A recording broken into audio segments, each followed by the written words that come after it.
Hello, hello. A very good afternoon, good evening, good morning, good day to you. Welcome to another live stream with me, 320 Sim Pilot. I hope you're all doing very well. That was quite a good thumbnail, wasn't it?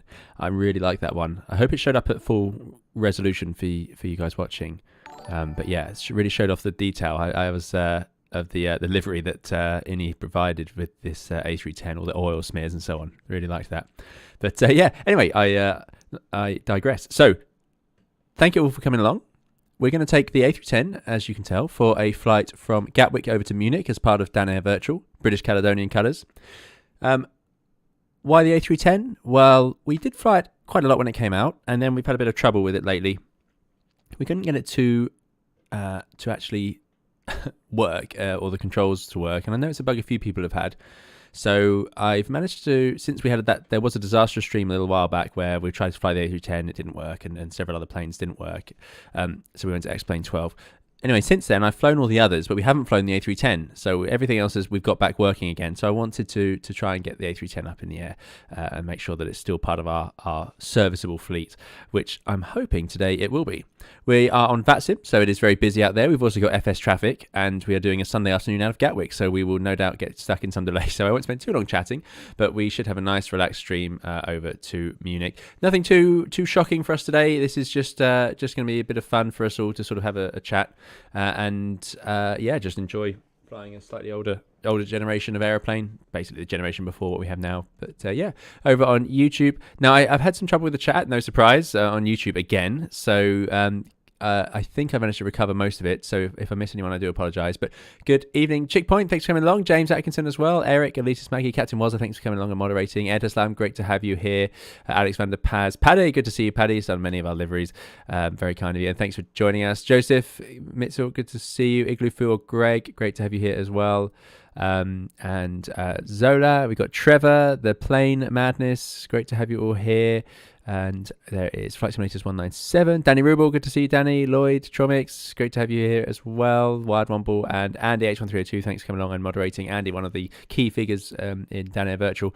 So yeah, this will all be assessed by Andy as whether it's appropriate and flown properly. And I will submit my reports. I have the Dan Air Virtual software up and running, which knows we're on stand 33 left, which is good. Hayden J. Robbins, great to see you here as well. Thanks for joining us. I hope you're doing very well. Graham, Worksian, Thomas, Aro. Great to have you all here. Right. Streamlabs is up and running. That's good. We're also on Twitch. So those of you joining us on Twitch, great to have you here. We've got Noah Pierce, Fly Money, MSJN, Richard Darsley. Richard Darsley says, old school would be VFR, no autopilot, and no piston engines. Talking of which, when was the last DC6 stream? I have been practicing with the DC6. I've solved a problem I was having with that. So the DC6 is on the cards coming soon. Is the plan with the DC6. Dougal, great to see you as well. I hope you're doing well. Thanks for joining us. Johnny as well. And Mike and Golf Alpha Tango Victor Lima. Great. So let me just merge all the chats so I'm all caught up. I would have missed many things, I'm sure, so apologies for that, but we're going to get ourselves going. Now, the reason we're inside the flight deck, I normally start on a nice outside shot, which I'm going to give you in a second, but just to warn you, it could be loud. FS traffic has very loud external sounds. So you just get this constant screaming of other jets. Now, the reality is that's probably pretty good representation of what it's like. If you can hear me right now, if you're on the apron and there's aircraft with engines running nearby, it's deafening, absolutely deafening, even the APU.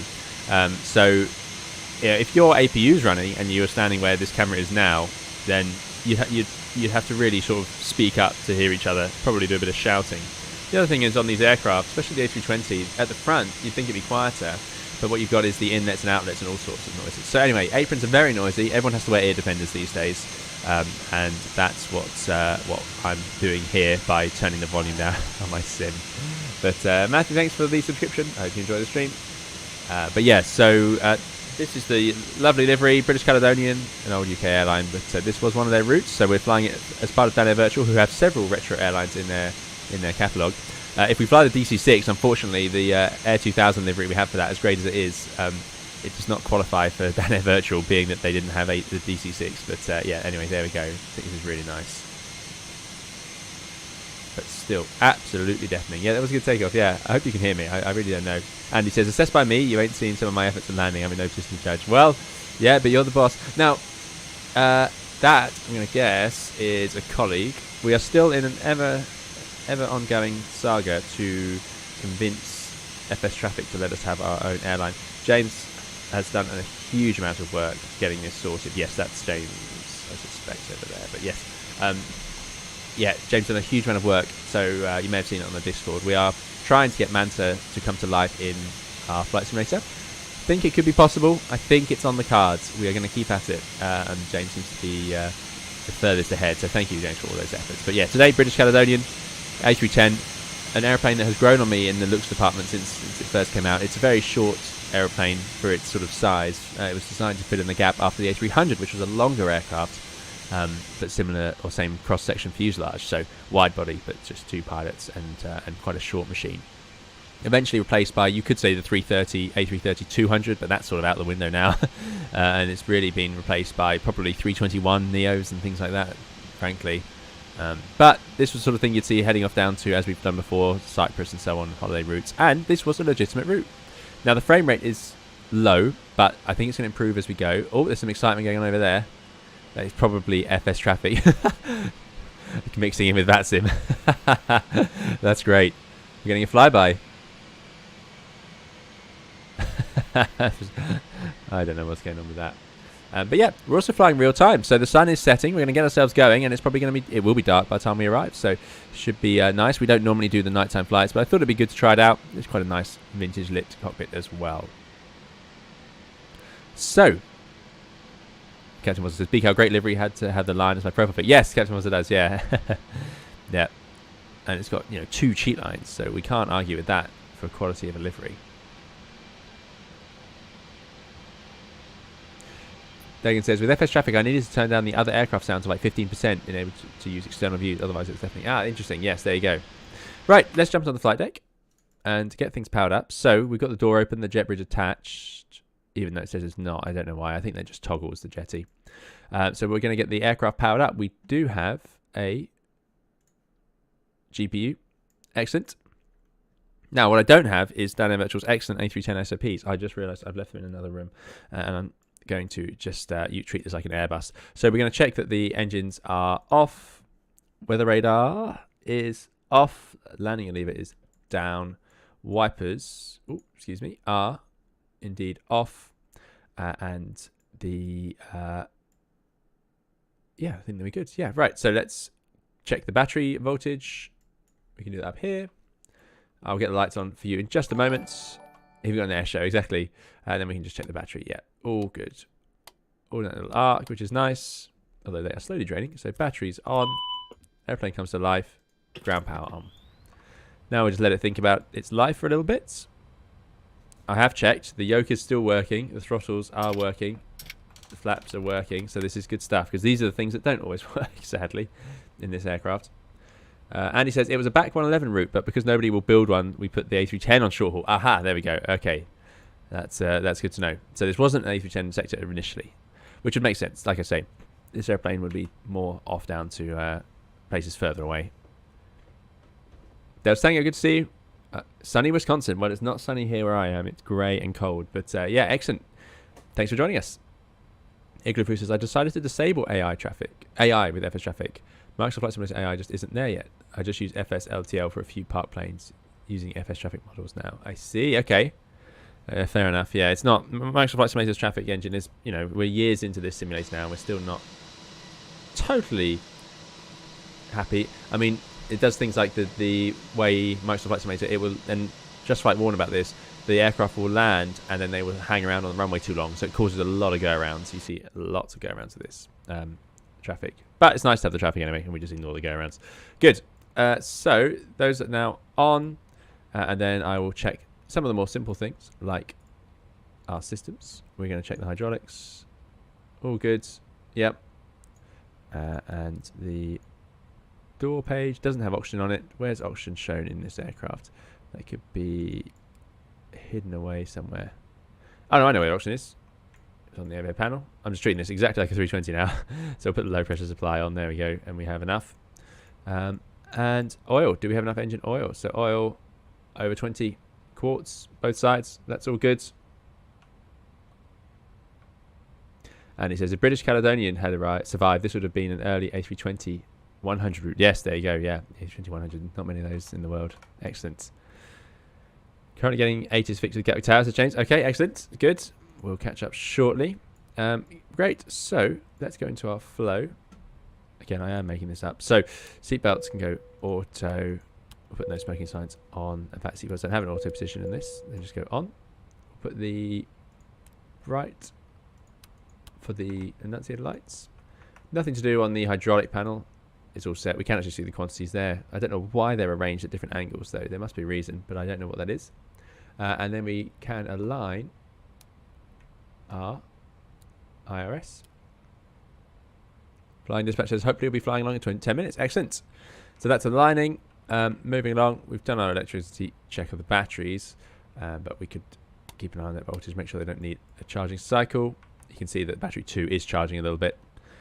Through that little green line. Quite like this. It's a shame. I think it would be nice if the 320 had these on the overhead, but it does add a layer of complexity to the overhead panel. The reason is they don't want us looking up here at this because it's just not quite as useful as looking at the systems pages. External power on. Galley we don't just shed. Now, some of these won't turn on yet. Yeah. Pitch trim, strangely, won't turn on until it's aligned. Nav lights to 1. Strobe to auto. Everything else off. Wipers off. APU. Let's turn it on. So master switch on. It will automatically bring up the APU page. If I turn off cabin pressure page, he says confidently, maybe it won't.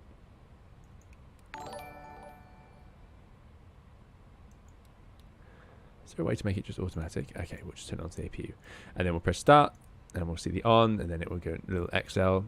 Kurt says, I know you, sir. You're that 320 sim pilot from YouTube. Indeed. Thank you for joining us. We are indeed on Twitch and YouTube. Welcome to whatever platform you fancy. Good. Moving along, I'm going to turn on all the pumps. That's super satisfying. And then you can see the feeds, the valves, which is good. Not something we typically fiddle with. And then we have the landing gear backup display, so the downlocks and the LGCRU displays. Then we've got the HF. We're not using that today. I would sincerely hope. We're going to be flying right over Central Europe. So busy bit of airspace. Probably have a lot of control today, but there we go.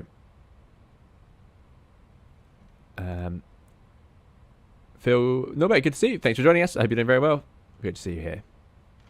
And as we move down, we've done our oxygen, and we're going to leave the probe heat off for now. I'm going to warm up the windows. Just absolutely making this up. It will tell us later. Pressurization, very important in this. A little bit overcomplicated. Differentials at 0. It seems to think the cabin's climbing. It most certainly is not.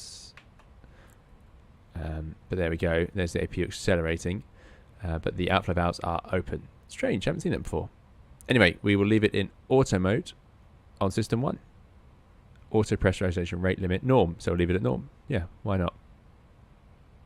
Yeah. Emergency lights in the arm position. Annunciators, test, and bright we'll leave it at. And APU bleed, once it's available, it is available. Let's put the bleed on. And now we're getting air conditioning, which you can even hear. I can't believe we got this aircraft for free. I really can't. Moving along then. Not going to do too much up here. Because I'm going to set up the guidance once we have a few things ready to go. Shadow says, how long till pushback? That's anyone's guess. We'll be ready in sort of the next 20 minutes. Probably a bit less than that now. But we're at Gatwick. So, oh, look at those nav lights pointing out the back like that. Yeah, but it could take a while to get out of Gatwick. I chose a stand, which would give us an opportunity to push back, even though it's busy here. But we shall see. We shall see. Sean says, pressurization is a bug in this build. Hoping it'll be fixed for some other time. Aha. All right. Okay, great. Thank you. Moving along then, we've set the QNH about 200 feet at Gatwick. It is up on a bit of a hill. Brake anti-skid in the norm position. Flaps are at 0. Slats are at 0. And that is matching what we've got on our lever. I'm really testing my computer. Now, Munich's quite high up. We're going to be landing at... We can actually check. This new Navigraph charts are growing on me because I love the way it auto-loads it. And then you can just click on it. And it's straight away you're there. You know, how good's that? An elevation 1,450 feet. So let's put that on. Might as well do it now. 1450. Landing it down 3 greens. This is our thrust management computer. We're not going to touch that just yet. And what I did promise and haven't done is the lights. So let's get all these lights up and running. We're going to be needing them today. Been nighttime landing today. Haven't done that for a long time on the channel. It was a close call last time as to whether we would go night or day, so I feel like it's definitely time we do honour the large portion of the audience who would like a real-time approach, which we haven't done for so long. And then we'll get all these instrument lights up. Come on, there we go. Great. Now that looks like a nice bit of flight deck. Let's see. Jack says, just got the A310 recently on my first 2 flights. My plane kept rolling over and crashed. Oh, yeah, the plane kept rolling over. Yeah, after each top of climb. I couldn't figure it out. Turned out I hadn't turned on the crew oxygen supply. Really? Did they model that? I know they did in, maybe that's in X-Plane. I don't know if does it do that in Microsoft? It might do. Bradley says, always seemed excessive to me that planes had a dedicated button to no smoking. Is there a good reason for this? Yes, the simple reason is, if you didn't have it, would anyone think that they could smoke, I suppose? There are some A320 NEOs now. So the Airbuses have had this little ashtray forever. And they've been selling them, well, they've been coming with this ashtray until, you know, they still do now sometimes. But some of the brand new aircraft might not have it. Because of that, what they've done, utterly ridiculous, but they've written no smoking in red across the top of the window frame, or sometimes down here, or wherever they can put it. So yeah, if the ashtray's gone, then they'll write no smoking, because it's so important. The reason aircraft have ashtrays is because the worry is if someone is going to be daft and willing to break the law to that extent, they need somewhere to safely extinguish the cigarette, because the biggest risk is that it's going to set fire to something else. So yeah, that's why we still have the ashtrays, and that's why there's still no smoking. Some airlines have this set changed to like a devices light, like no personal electronic devices, which you might think, well, that's a good idea, that's quite modern. And I remember seeing aircraft with that and going, oh, that's clever. I've flown an ATR that did that. But the funny thing is that became redundant almost immediately, because now, of course, personal electronic devices of most varieties are allowed pretty much all through the flight. I don't know if you remember, sort of 10, 15 years ago, if you wanted to use your headphones on landing, you weren't allowed to do it. Things like that if you had an iPod with you. It seems strange now thinking about it, but yeah, so no smoking has stood the test of time as something that is just so important people don't do. It needs to be told to them constantly. And the other thing to remember is these aircraft are sold all over the world, and in particular in countries where smoking is perhaps a lot more prevalent, or people will think that it would be allowed if they don't know about it. So yeah, that's probably the other reason. Right, let us move along. Probably time for a bit of the McDo. So, aligning IRS, of course. Database is still valid. That's good news. So that's our data. Init A, we're going from EGKK to EDDM. Now, someone did kindly send me an email explaining how to put in your sim brief, but I did not manage to get it to work, so I'm continuing like this, typing it in. Our alternate today is going to be Frankfurt, EDDF. It was almost our destination. Good. I love the texturing on this screen. I think this is really nice. Really nice. Thomas is flying along in the EasyJet. Excellent news. Excellent news. Sean Cobb says, speaking of go-rounds, are the go-rounds for the 320 and the 310 close to the same procedure? No. There is a difference. Probably similar. In general, the theme of airliner go-arounds, jet aircraft go-arounds, is you go around, you bring the flaps in a little bit to get rid of most of the drag, then you raise the gear, and then you accelerate like normal. That tends to be the theme. So it's similar in that sense, but I don't actually know the mechanics of which levers to move. So yeah, that's it. Right, just scrolling through the chat. RO would like to see the Dash 8 Q400 again. Yeah, well, we'll fly that again soon. We did fly it. It has been in the rotation. And he says an Airbus with built-in ashtrays in the flight deck. It's basically like a 1979 Ford Cortina. They have coat hangers for the radio aerials too. Yeah, they have that. Yeah, I mean, does the 73 not have ashtrays? I suppose not then. I don't know, to me it seems sort of normal now, but I'm just used to it. I don't think the Dash had ashtrays now, to come to think of it. But you'll notice all the toilets do. Good. Anyway, Costanex. What was that Costanex going to be? We're going to go at Mach 80, so I'm just going to put in 50. Probably this huge headwind. Cruising at 350 today, please. That's what we filed at. And we are going to be the BCC, which stands for Caledonian 812. Good. Align IRS. Done. GPS primary. That's all good. Cruise wind. Right, let me just check that. Average wind 092 at 8. Look at that, for once. That's the lightest wind I've ever seen. Average wind component -5. We'll take that. The accuracy upgraded. Good. So that's unit A. Flight plan time. Let's grab an ATIS to make sure we know what we're doing here after our debacle in New Zealand. So Gatwick information. Victor. They're using 08 right. Oh dear, we have a long old taxi. Of course they were. You should have seen that. Surface wind is 130 at 6. Interesting. Yeah. So light headwind on 08 right. We've got a long way to go. So we're going to take off from 08 right.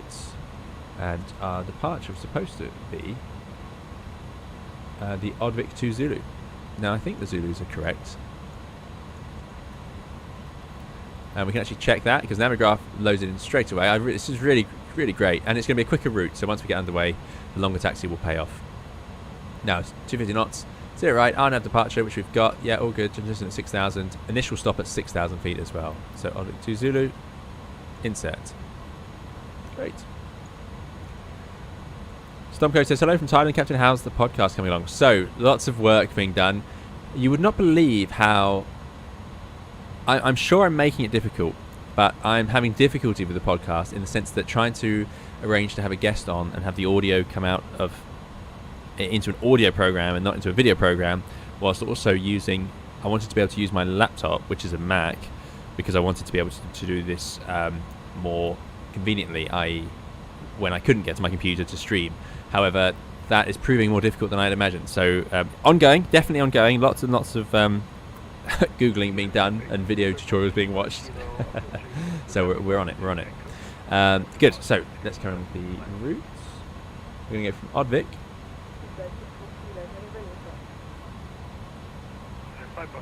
They're very quiet. What's going on here? Who are we listening to? Gatwick ground is 1218. 1228.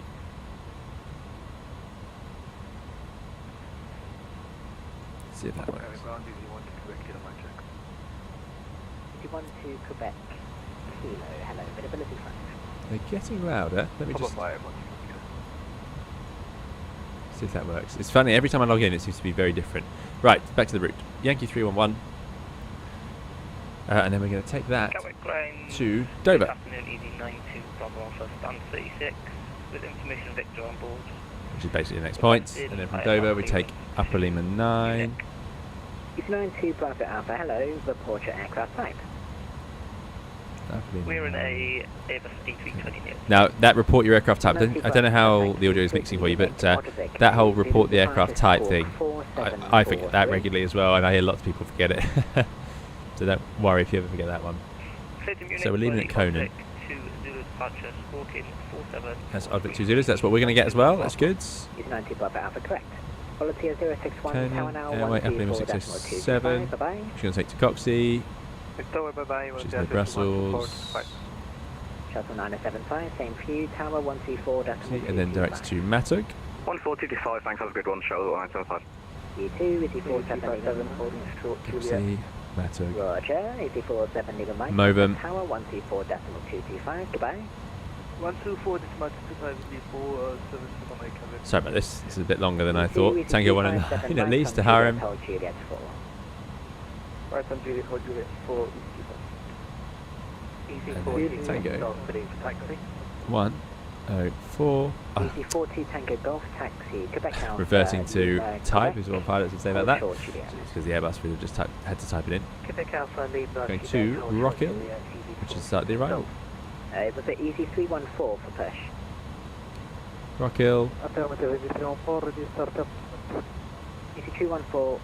Sorry, you ready for push and start? And how do I do it? Yeah, there we go. Easy Star. 214, thank you. Stand to They've got us 14, onto push 8 and start. right. Space west. I'm not convinced about that. I think it could be either. Well, we'll do 8 right, and we were going to go in by the Rock Hill 1 Alpha.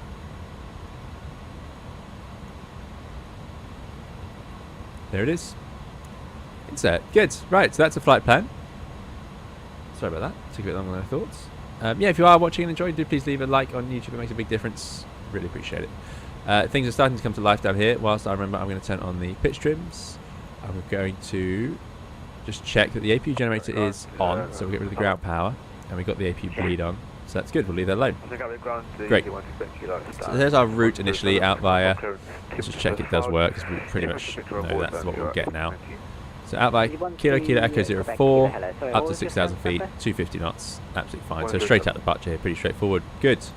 Let's put 6,000 just below in the window. So we learned if you click, it does thousands, and then you can pull it. No, you can click it again, and you get the hundreds. So put 5.9 for now. Good stuff. We're going to have the flight directors on. There we go, in the normal sort of cross shape, and we've got the nav mode. Great. 257 contact Tower 124.225. Goodbye. James says, I've done stuff with that in the past when I used to work with BBC. If I can ever be of help. Very kind, James. Thank you. I will. Yeah, I will keep searching. I want to at least have the basics sorted. But once we've got a podcast to sort of share, then we can see where we can go from there. Let's bring up that accumulator pressure because I remember we did all of this. Let's press that, and then that will go up. Yeah, we did all of this, and then we found out things didn't move. You know, I'm hungry. What should I make? Potato leek soup with cream fresh, or frozen box pizza? Well, both sound delicious. Can't argue with either of those. Right. What's the next step? So we need to load up the aircraft properly, so we can finish loading up the. Finish loading up the. Box. So I need a 0 fuel weight of about 110. Departure, squawk 3520, Southwest 108. Southwest 1208, correct. Pretty busy.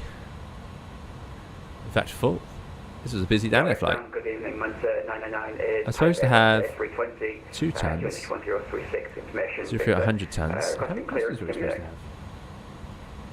Can I see that anywhere? So I don't know what your call sign is, but I don't have a flight plan anyway. So can you file one quickly, please? Yeah, can do. Standby. Thank you. D42 Tango Golf Taxi. It's 202. We're supposed to have 202. So the weights must be slightly different between this and Reef. So let's just do that. 202. We'll just up the cargo a bit. There we go. Just over 100 tons. Nice. And we're going to take fuel required of. Let me just check. Can I get this right? We needed 13.3, and that is with 2 tons extra, so that's plenty. Not much, you see. This plane could go a long way. We'll be slightly overfueled. Good. Let's apply that. Sorry, that should be filed now. Gives us CG. Yeah, that's fine, thank you. What's your call sign? 26. Was it Munster? Munster, like the rare. Munster 999. Munster 999. Hello, Roger. Another controller familiar with us. Excellent, excellent. 0.8 now. 3375 cleared by Object 20. Excellent.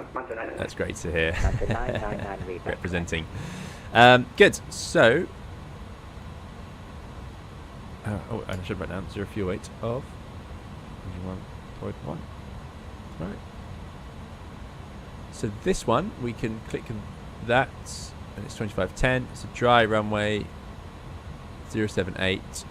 Light winds. 8 degrees. 1036. High QNH. You wouldn't believe it. It's miserable here.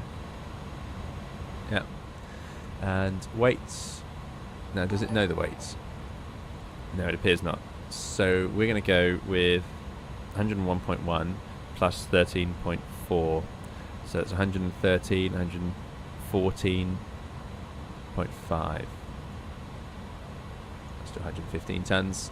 Flight 15 and 0, nice long runway, anti-ice. Let's put it on because it has been drizzling a little bit, but it hasn't really made the runway wet. Air conditioning on, and calculate. So we're going with 59, and then we've got 135, 135, 154. Not sure what this picture really represents, but there it is. So, what we can do for that, it's 8 degrees outside. We're going to do a flex takeoff of 59. It's going to reduce the M1. That's good news. And we're going to put in our speeds. V1, 135. V2, 135, and then, sorry, VR 135, and V2 154, which goes up here. Clear Munich, Object 20, departure squawk 76. Loads is flying along again. Excellent. 253, correct? I'm at risk here of being at the back of the 40 queue. Tango Golf, contact tower 124. Flight dispatchers, I'm next to you in the Qantas. Excellent. Qantas 320. Frank says, what's the exit runway? It's going to be 08 right. Enjoy birthday for Sunday. You too.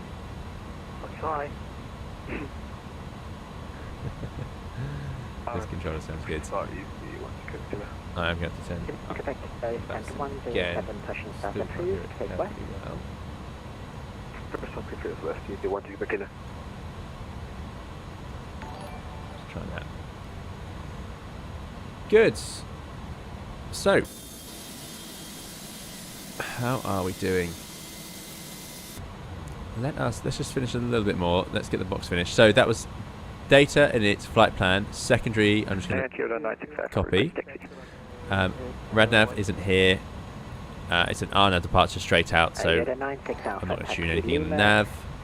And init B we've done. No, we haven't done init B, have we? Which would be... Oh, I'm running out of... We need to put a weight in here somewhere. Do we not? What am I missing?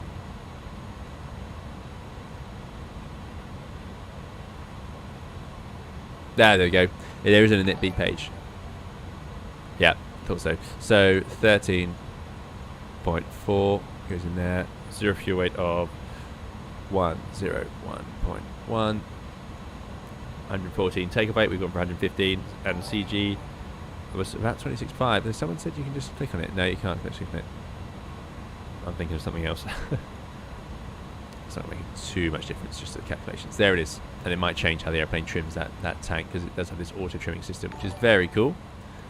Thank you all for those follows. Great to have you all here joining us. Good to see you. Lots of you joining us on Twitch, so thank you so much for coming along. Gatwick Tower, EZ92 Bravo Alpha, stand 36, request push and start. Right. EZ92 Bravo Alpha, correction, What can we do? Gatwick ground, stand 36, push and start approved. What can we do? What can we 1036. do? Let's think. Push start approved, Let's think. EZ92 Bravo Alpha. This feels too simple. This is why I needed Mateo's checklist. So get rid of the FU page now. That's all set. Talking to Gatwick. We're all set. We've done the thrust management computer. We've done the QNH. It's high. So what modes are we going to have? I'm going to arm nav. I'll put the runway heading round onto 078. Flight guidance, we'll call this. Flight guidance computer. So 078. So that's for the 08 right takeoff. We aren't cleared yet. We've got the V2 in there. And then we will also arm profile. So we've got VS, then we've got profile, climb, and nav. And when we take off, we'll click on this auto land light, and that will enable the go buttons on here. So that's what we're going to do for that. Leave it this. Let's have constraints showing and map. That's all good. And we're on the AP with the bleed. Okay. I think we're pretty much there. Let's go to. Oh, dear. These icons for some reason don't connect with me. We don't have the GPU. We can close up the door and get rid of the jetty.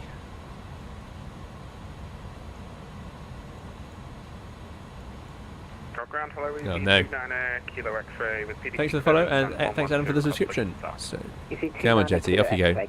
It did arrive via this menu. This might be all we manage. Express Gamer says, I'm struggling with this plane, especially RS. I do have some videos on YouTube, so do watch those, and I go through a full flight with an RS. Right, let's give it a go then. It's time to confess to Gatwick that we want to go aviating today. So we are Caledonian 812.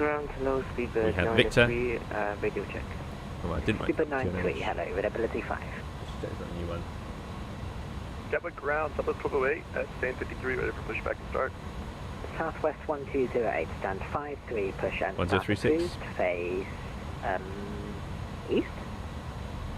Pushback facing east. I think we're on 33, not 33 left, but we shall see. Euro 96 Alpha, taxi Juliet, hold Juliet 4. Taxi Juliet, hold Juliet 4, Euro 96 Alpha.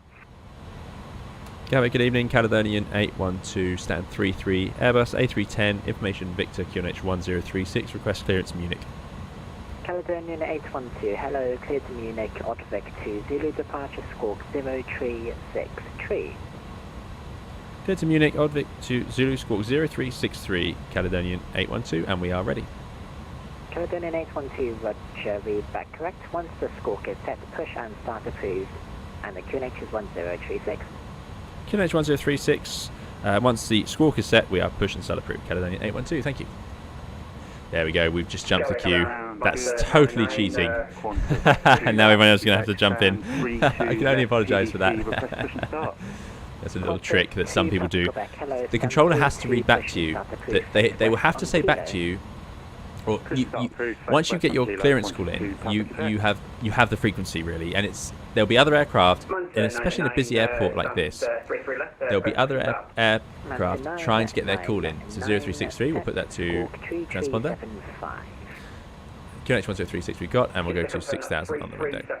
And put profile back. Yeah, so other aircraft will want to speak, but they can't because you're doing your readback, and the controller will have to give you another call.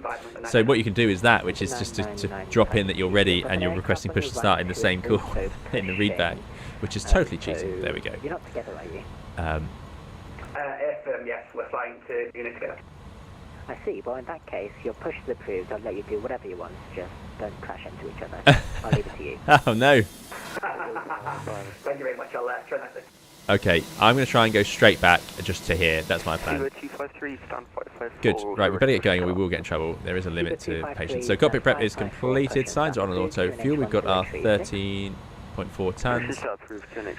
Navigation check set. Landing elevation set. Altimeter is 1036. Brake to anti-skid is norm and on.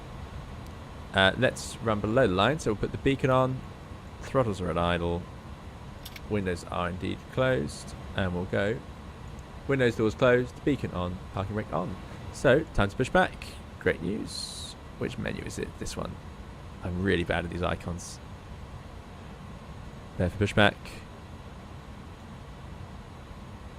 EC314, contact tower 124.225. Goodbye. How do I make this work? Oh no. Bye. Bye.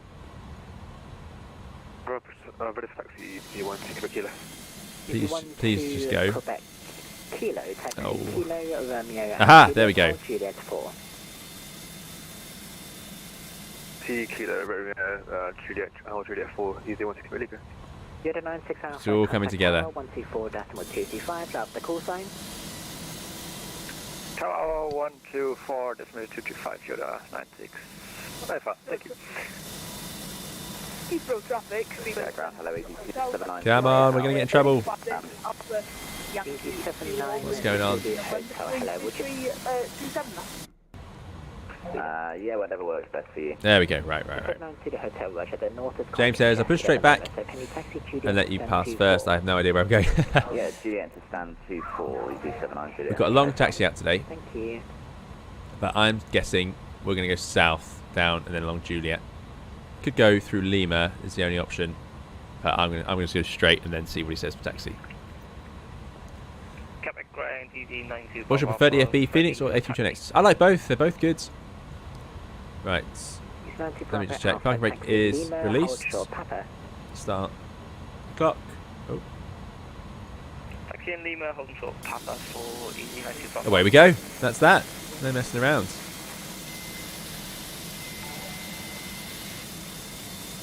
So, let's get some engines up and running.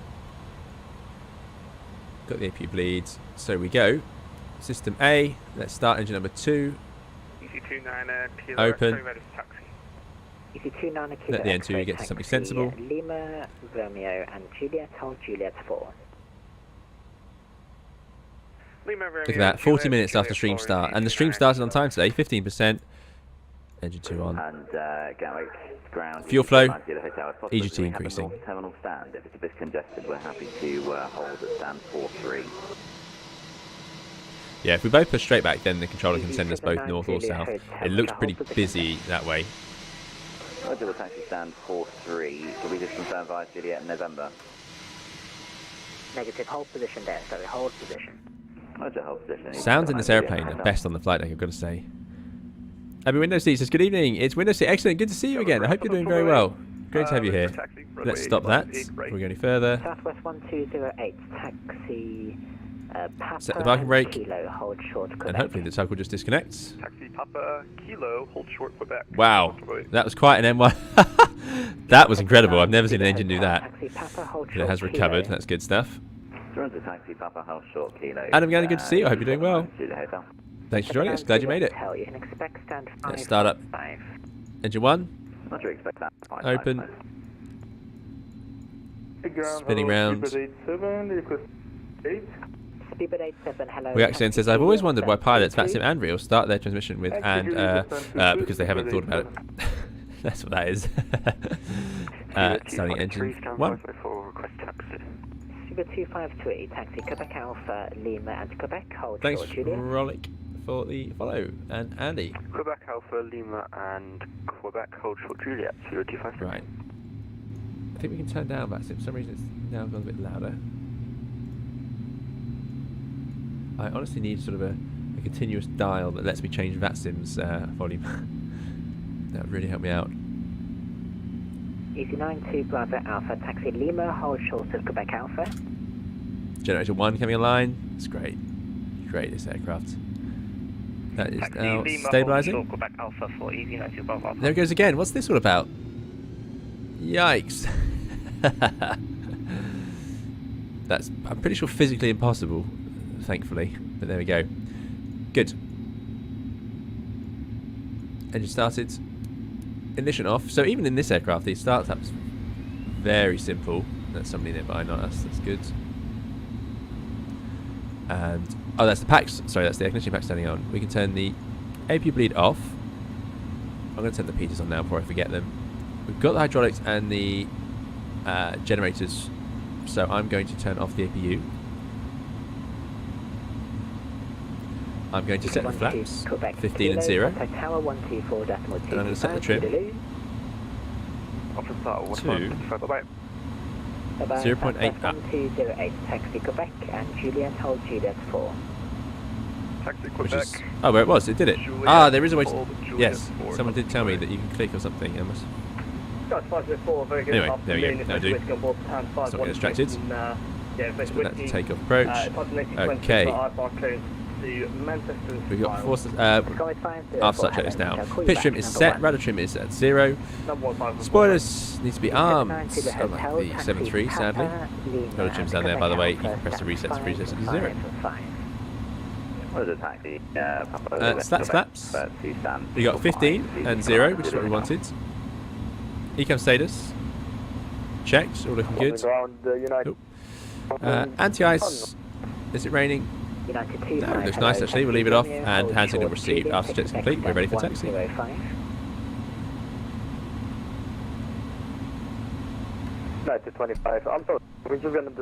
does have VNAV. Okay. Speedbird 253, taxi Quebec, hold short Juliet. So much going on out there. It's just great, isn't it? The easy jets to get to. Easy 92 Bravo Alpha, taxi Lima and Quebec, hold short Juliet. Lima, Quebec, and holding short Juliet for Easy 92 Bravo Alpha. Caledonian 812, request taxi. Caledonian 812, Roger. You're in a bit of a sandwich at the moment. I'll call you back. No problem, thank you. What's going on then? Juliet 4 Oh, yeah. on my airport chart. Bye-bye. United 25, taxi We can go either way, hold so we short should wait and Juliet, see. expect Yeah, climb controller's doing well. 105. Setting up with everything. So we can go either way that they fancy. Probably.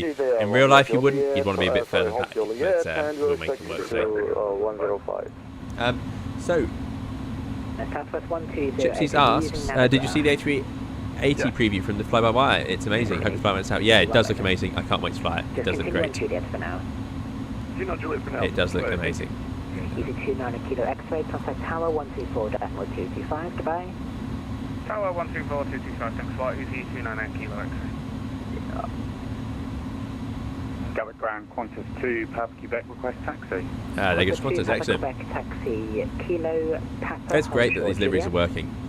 So happy about that. Kilo Papa, hold short Juliet, Qantas But the 2, icing on the cake would be the Manta livery. Tower 504. 504, what's up? 504, there. Manchester, Landboard 1. Sounds like we're very close. I think James has pretty much cracked it, which is great. Great news. Going 504, correct? Guys, 54. Is that the southwest calling in? It was. Okay, cool. I won't have questions. Studio 253, taxi Juliet, hold Juliet 4. Juliet, short Juliet 4, 253. He was surprised to hear Southwest, 2 Bravo Alpha, taxi Juliet, but he's missed the Qantas. Juliet, and what was the last bit for easy negative Bravo? Hold Juliet 4.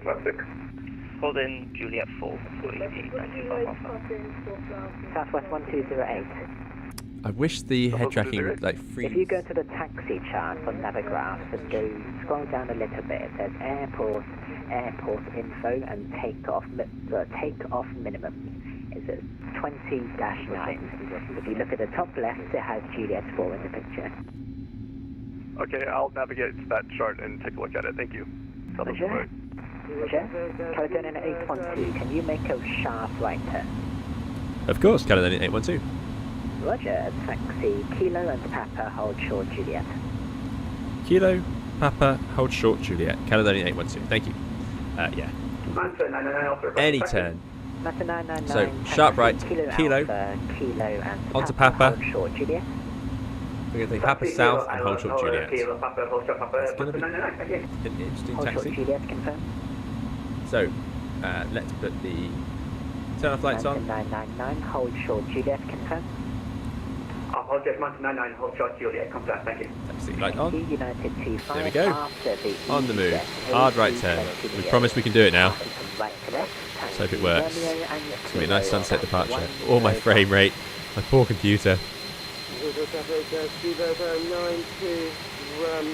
I'm going to see it says, very well, I hope you're well. I'm back up and running on Microsoft Flight Simulator with a new graphics card, so just get back into these streets. Excellent, thanks for coming along, and hopefully it works out for you.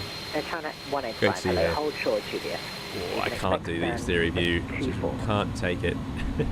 Continue hold short Juliet, stand 24. Actually, the Air China 185, we're currently hold short 08 left. Yeah, hold short of Juliet then, please. Come on, you can do it. Roger, hold short of Juliet, Air China 185. You can expect stand 107. Hello, J-Dog. Hope you're doing well. Sorry, Thanks for joining us. 107. Spirit Spot just caught up on 107. the BAE stream. Great Thank stuff. you, More retro flying today. How's the United performance of the 25, A310 versus 320? Is it faster time than cruising? Good question. I can't say I've noticed it being particularly good because it is, of course, heavier. The A320, you know, a light A320 would outclimb these more powerful long-haul aircraft, and then they'll eventually cruise faster once they get up there. For example, the Dash 8 will outclimb an Airbus off the runway, but it will soon lose out, passing 10,000 feet. Right.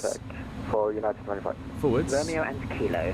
Going for Papa. Romeo and Kilo. So we're on Kilo. United 25. Southwest 128. All the way to the end, Contact left, tower, hold call short, sign Juliet. only 124.225. We'll do our flight controls and so on the other end. Look at that sunset, awesome. Qantas to Papa Quebec, taxi Juliet, hold short of Charlie. I can't believe we're using the freeway Gatwick, which is not soft on frames, and the A310, which is very not soft on frames. 124.225. I'm really testing my computer here. So there's the Qantas. That's who we're going to wait behind. Flight dispatch. So the brake check. So checking our gauge here. Taxi Romeo, All hold good. short Juliet, expect stand 552. Pretty sure that's the exact same dial that they just ripped it out with in the 320. Taxi Romeo, hold short Juliet and expect stand 552 from 250. Easy 92 Bravo Alpha, contact tower with your call sign only 124.225. Goodbye. Over to tower 124.225, call sign only for easy 92 Bravo Alpha. Bye-bye. Yeah.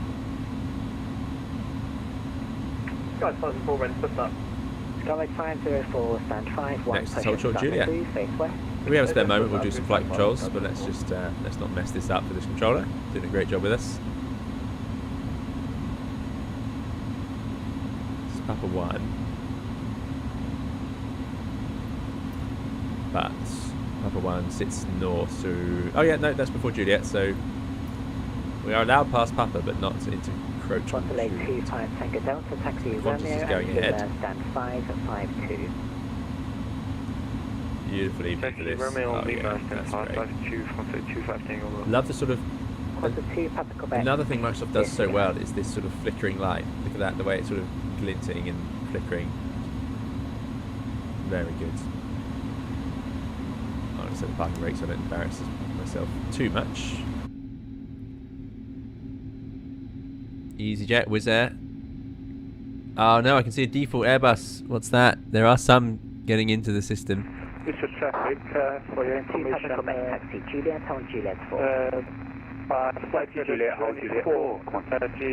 Departing traffic is 09 right and Juliet, hold arrival. Charlie. So landing. Right, Juliet, Traffic is hold 09 short left Charlie, at Heathrow. Caledonia 812. Mountain 999, right Juliet, hold short Charlie. Right, Juliet, hold short Charlie, 999, thank you. Right, Juliet, Charlie. Charlie's not there. Let's check this one. Charlie is... China 185, Oh, it's there. No, it after was the there. Qantas A320 passes on your right, left. So, take Juliet. Terribly labelled. These charts are so hard to read, but there we go. Taking the first right here onto Juliet. This EasyJet's on the other runway, as it were. So we're going to take Juliet and then we're going to hold short Charlie. So very short taxi here. Just over to there. Left So on this Juliet, China. Kilo 104, Air China 185. That's correct, someone stole your set. No read. That's alright, it works at Gatwick, Air China 185. There we go. Skymet 504, taxi Lima and Papa, hold short Juliet. Ground speed of 10. A little bit fast for that turn in the aircraft this size, maybe. 320 would be fine, but yeah. Yeah. This is as bad as my FPS ever get. However, the good news is the stream is managing because it's getting such a low frame rate. It doesn't Caledonian 812, continue Juliet, hold Juliet 4. Juliet, hold Juliet 4. Caledonian 812. Let's keep up this air of professionalism. Mountain 999, taxi Juliet, hold Juliet 4. Finding Juliet 4. 999, taxi Juliet, hold Juliet 4, 999, thank you. I have a horrible feeling it's right up here. Yes, 654. Juliet 4 is actually all the way at the end, and it's the holding point for the runway 8 left. We're departing at 8 right. Okay, good stuff.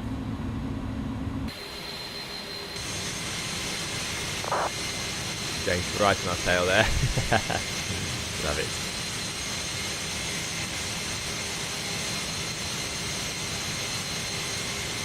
He says, didn't realise you were on YouTube as well as Twitch. I'm back on here now. Yeah, we're on both. No problem, James. No problem at all. It's one of the things. It's entirely up to the person behind because no pilot ever knows how close you are behind them. If they're annoying you because they're taxiing too slowly, it makes no difference. They'll never know. Can you single engine taxi in the 310? Flight dispatch asks. I don't know. I'm certain it wasn't the procedure back when the 310 was operating, or I very much suspect it wasn't. I suspect you could, because it's probably set up in a similar way with redundant systems and so on. But how it's done, I couldn't tell you. James has dropped back. No problem, James. Right, let's do some flight controls. So, flight controls. Full up. Full down. Neutral. Full left. Full right. Neutral. And we'll say we've done the rudder as we went along. This takeoff's going to be interesting with this frame rate. Enjoy your flight. So that's done. Let's put the weather radar on. Transponder's going to TAR8. Oh, not that one. That one. Weather radar goes on. There we go. APU's off. Flaps are down. Flight controls are done. Let's have a look at the checklist. So, before takeoff checks, flight controls are checked. Briefing confirmed. Stats about 15 and 0. Performance, FMS, we've checked. Caledonian 812, contact tower 124.225. See you. 124225 Caledonian 812. Thanks very much. Bye. Bye. Mountain 999, same for you now. Tower 124.225. Excellent. Yeah, great controller. So let me just remove the head tracking for just a moment whilst I. Tower 124.225. Thank you, service disconnect. Skymet 504, taxi Juliet, hold Juliet 4. 124. Air France 7866, Gatwick ground, bonjour. Oh, very good. He knows French. Come on, scroll faster, please. Don't want to go in the grass. 124.225. Transfer. We got away with it. So now we get Gatwick Tower. Let's just finish up our checklist. So we've got stats 15.0, performance FMA. So we've got flex of 59. Speedbird 253. There's Flex nothing further takeoff. for you now. Continue 122. 135 rotate. 122 decimal 8, thank you. 154 V2. We've got profile climb, nav armed, flight lecture 1. We're going up to 6,000 feet as a stop altitudes. So that is all done. Takeoff config. Oh, come on, computer. Don't fail me now. Config is all good. And transponders on TR8, so that's before takeoff. Alpha, Down to the line. 08 right, you are clear for takeoff, surface wind 130 degrees, 5. This is below the line. Clear for takeoff runway 08 right, easy 92 Bravo Alpha. Just need a meow now, says James. Yeah. Whiskey uniform Kilo 131 Juliet on frequency. Whiskey uniform kilo. AC445, good to see you. AC445 says Manta99, you mean stuff for tailgating, exactly. Oh, I'm causing. Oh, no, it's just that still, that's good. Whiskey 131 Juliet, hello. Shows you the size difference between the 10 and the 20. Continue approach 131 Juliet. This is a beast. Luckily we can follow our Qantas friend. Reaction says, I can't stand dials on the comm panel. I honestly have been flying a lot of the 748 and P3D lately because I just have to click the number buttons instead of faff around with that. Yeah, sure, yeah. This has been around, this is a very old system and we still use it to this day in a lot of aircraft, so I can see that there must be better out there.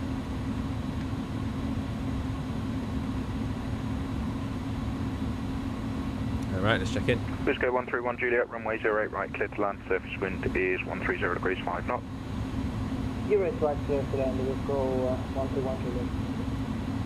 Gatwick, Tower, good evening, Caledonian 812, taxi Juliet 4. The landing was A321, 5 Juliet 1, line up behind. I thought Behind the clever. landing was Air 321, line up runway By 0 doing it right, after the Juliet landing 1 clearance. behind. Out of the way. Easy 92 Bravo Alpha, continue 122 decimal 8, bye bye. Over to Unicorn 122 decimal 8 for easy 92 Bravo Alpha, bye bye. Gatwick, good evening, Caledonian 812, Juliet 4. 812, hello, continue Juliet 1. Juliet 1, Caledonian 812. Juliet 1, it's over there. So, good evening, Mazda 999, Juliet 4. Let's go 999, hello, continue Juliet 1. That's the Z, just confused him. He read that as Wizgo. That's 4 Tower on was there? Juliet for Juliet. Come on, airplane. We can do it. Skies 504, hello, continue Juliet 1. Juliet 1, Tower 4. 1 hour and we to take off. It's quite long, but it is a long old taxi out. London Tower, this is Ryanair 197, descending to flight level 250 for level 150. Roger, continue 122 decimal 8, call me when you're established on the ILS. So Juliet 1 is runway the... 08 right. We'll call you when We established can cross this on bar, ILS. where the lines are done, Ryanair and this is the Juliet 1. You wouldn't see lines stop bars like this in real life. There we go. Brake set. Right, I'm going to do everything in advance.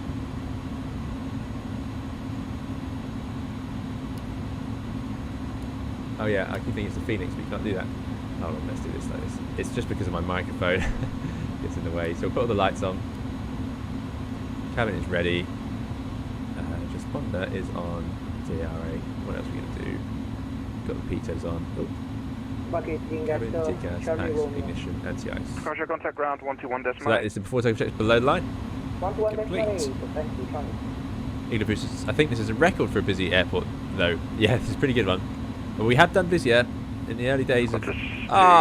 what? Back, runway What did we do wrong? right, you are clear. Oh, I see. No, this is FS traffic. Oh dear. Clear takeoff from 08 right, quantity I didn't realise they'd cheat. There's no more coming, so we'll be allowed on at least.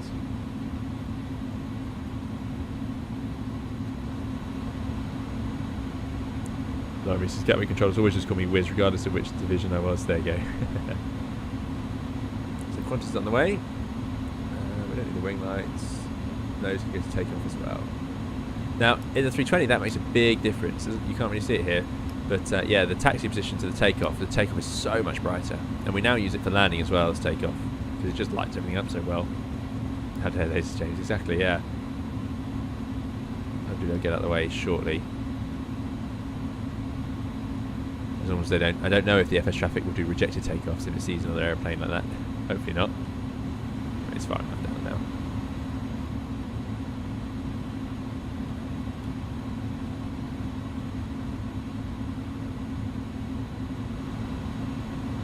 Come on. Let's go.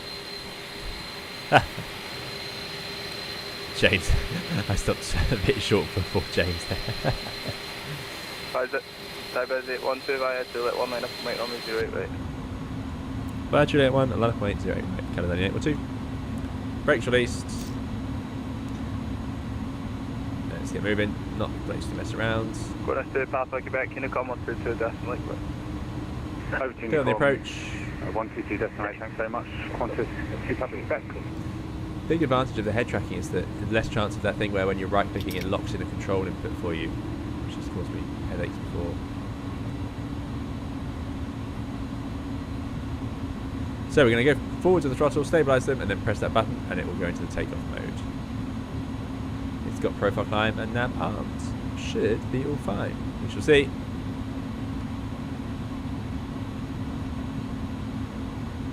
Yep, we don't have to arm the auto brake. Gatwick Tower, Speedbird 222, inbound Holly at Or do we? 990,000 feet. Wasn't Going the with checklist? established on the ILS to correction 08 right. I must remember that. Good spot.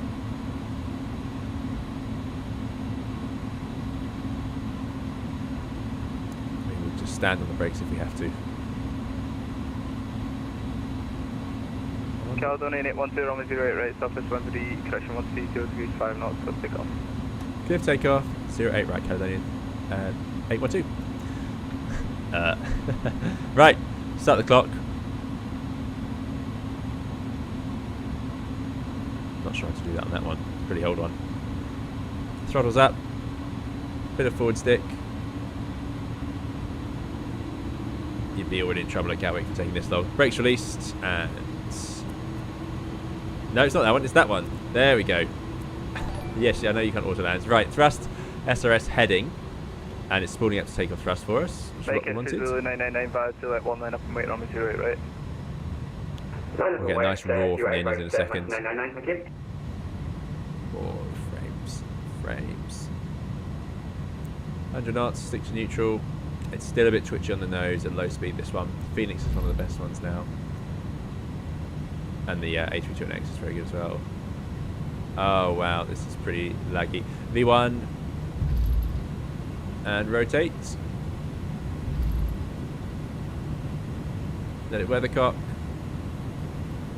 Positive climb. Gear up. Thrust, SRS and nav.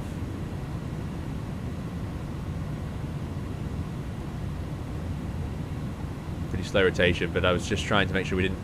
what I didn't want to do is do any sharp inputs and then Caledonia have it... 812, Unicom 122 decimal right. 1228, Caledonia 812, thanks for your help, mate. Cheers, mate. I didn't want it to put in any large input and then stick with it. And there we go, we are away.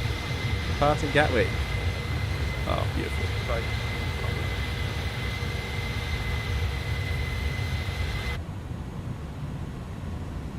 Guys 504 bound to departing. So it's in profile thrust, profile climb, and it has automatically gone to climb, so that's because we are on profile for once. I always forget that in this airplane.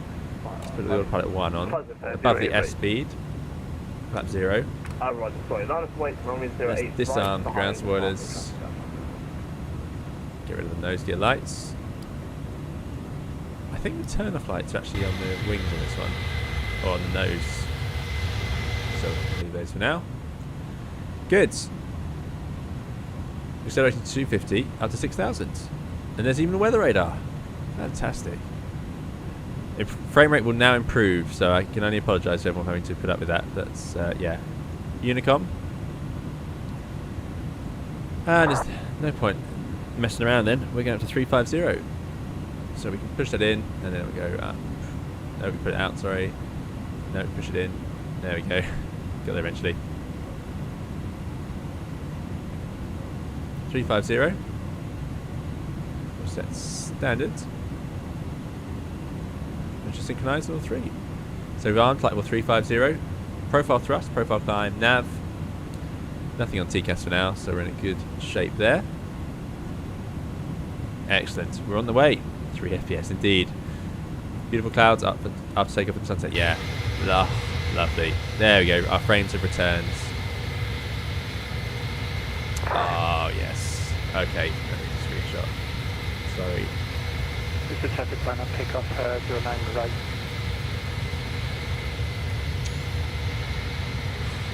That's what we flight sim for.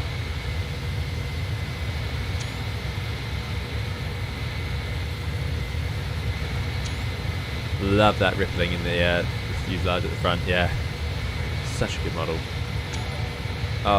Too many good angles. There we go. You can see the iPad on through the window. That's great. Old airfield there.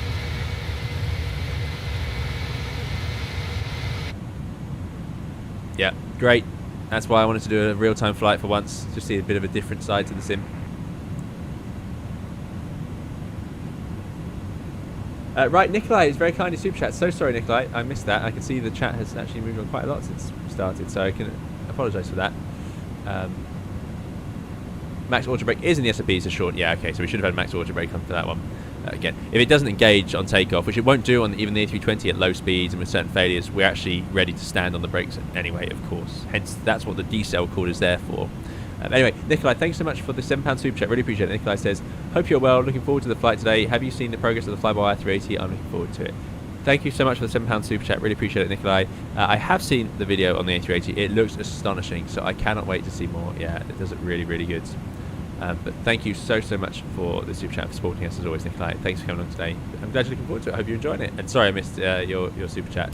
But yeah, it's always a relief to get out of Gatwick. It's so busy. Right, 10,000 feet, lights off.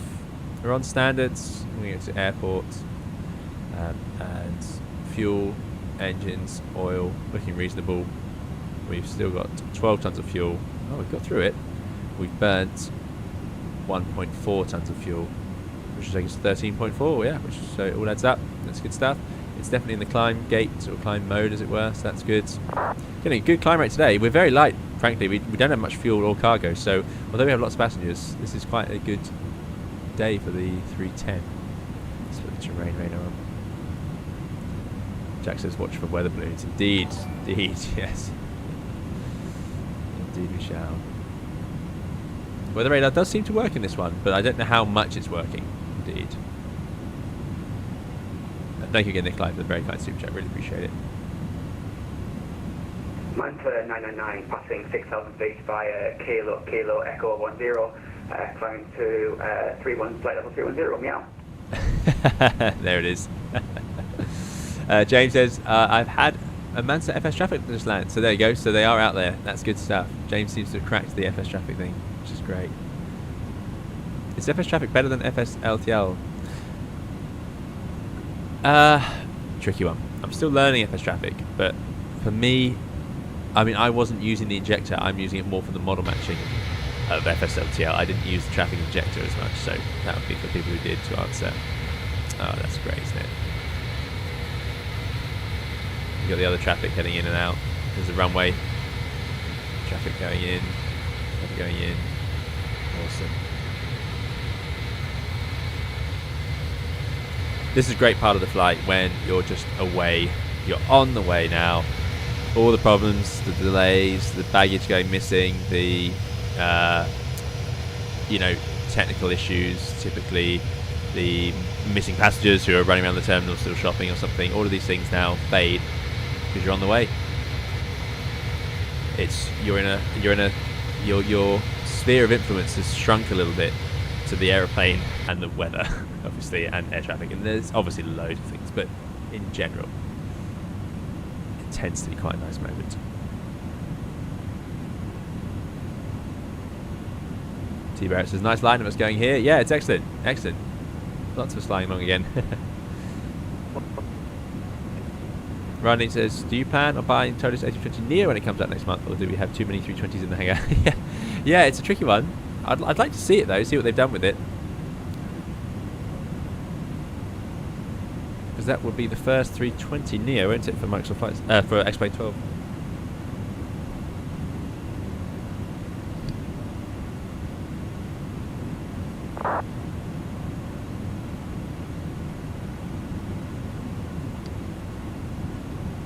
Yeah, I'll be interested to see it. James says the key is definitely compiling a BMR file for that simple. Working on this week if people have common aircraft combinations. Yeah, I think I can just redo my BMR file as I've got one. There's so many. There seem to miss a couple today. Gypsy says, nice. The combing in the A310 is horizontal, good for wings level in the flare during crosswind landings. A320 has a slant to the combing, hardest when you go from right to left seat. Yes, indeed.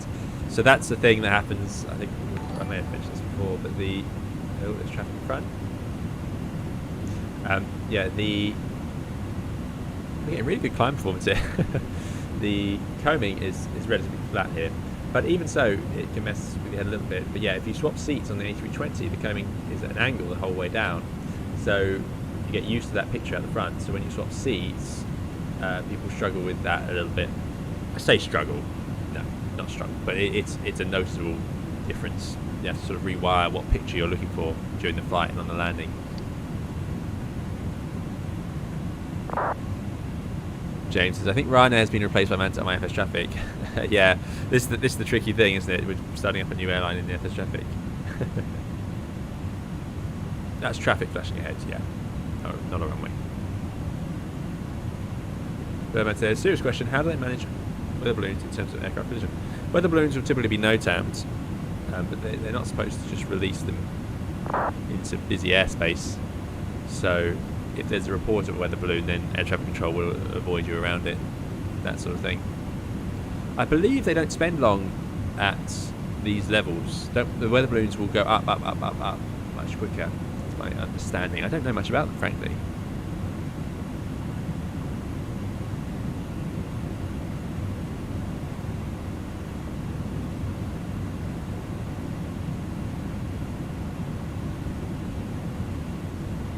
Lauren Reed says, I'd like a complete 320 NEO, but I can't justify paying another $90 for it with the 19 and 21. Yeah, I think that's fair, isn't it? Yeah. Frank says, how does a captain and FO determine who will do landing? It will be done by whoever is doing that sector. So you'll hear your pilots often make an announcement saying they're doing the flying today, or whatever that means. So that doesn't mean that they're doing all the flying in that day. Usually it would be they're doing the flying for that flight. So if let's say you're flying with us today to Munich, and then you can expect that these pilots, if there's a British airline, will probably be flying back to London. So if that was the case, then one pilot would fly one way and the other flight would fly the other way. So the pilot flying for the flight will fly the hand flown parts, so they'll do the takeoff and the landing. On some aircrafts, Airbuses often, that will mean that even the co-pilot will get to do the taxiing as well, because they have a tiller, which is down here. I'll put the lights on. Yeah, they have this tiller here, so FOs can taxi as well on the Airbus. However, not all airlines do it like that, and they'll just let the captain taxi. But yeah, some airlines do. Mike says, well, I'm flying home. Excellent. No problem, Birdman.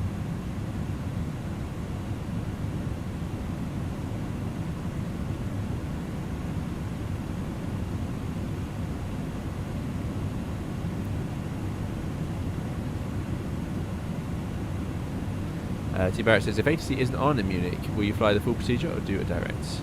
Well, probably. I mean, it's actually going to be, this is quite a good way round of doing it. So we've got light winds, we've got a high cost index, we are zooming along 310 knots in the climb, which is great. We're almost up at 30,000 feet, so we'll go right up on that, and then we have the luxury of an easterly approach. So I know how Munich typically flies their easterly approaches, so we could sort of replicate that a little bit if there's no controller there. In terms of cutting the corner though, because yes, of course we all need to know what we're doing, we need to be a little bit careful. What we don't want to do is all get stuck too close to each other, which we've done many times now, because we are finding ourselves flying in groups, larger groups, which is great fun. So let me just have a look at the VAT scope, get an idea of what's going on.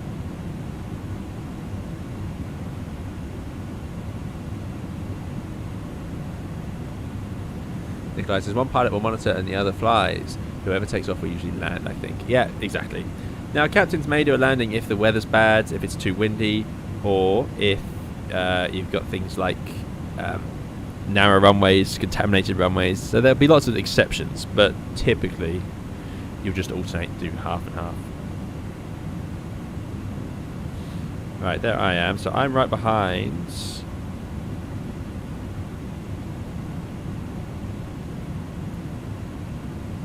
Qantas, I think.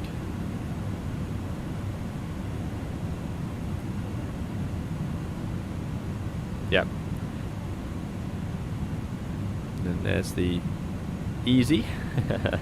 We're a great line. We've all got the exact same route. We're all doing it nicely. That's good. The Speedbirds.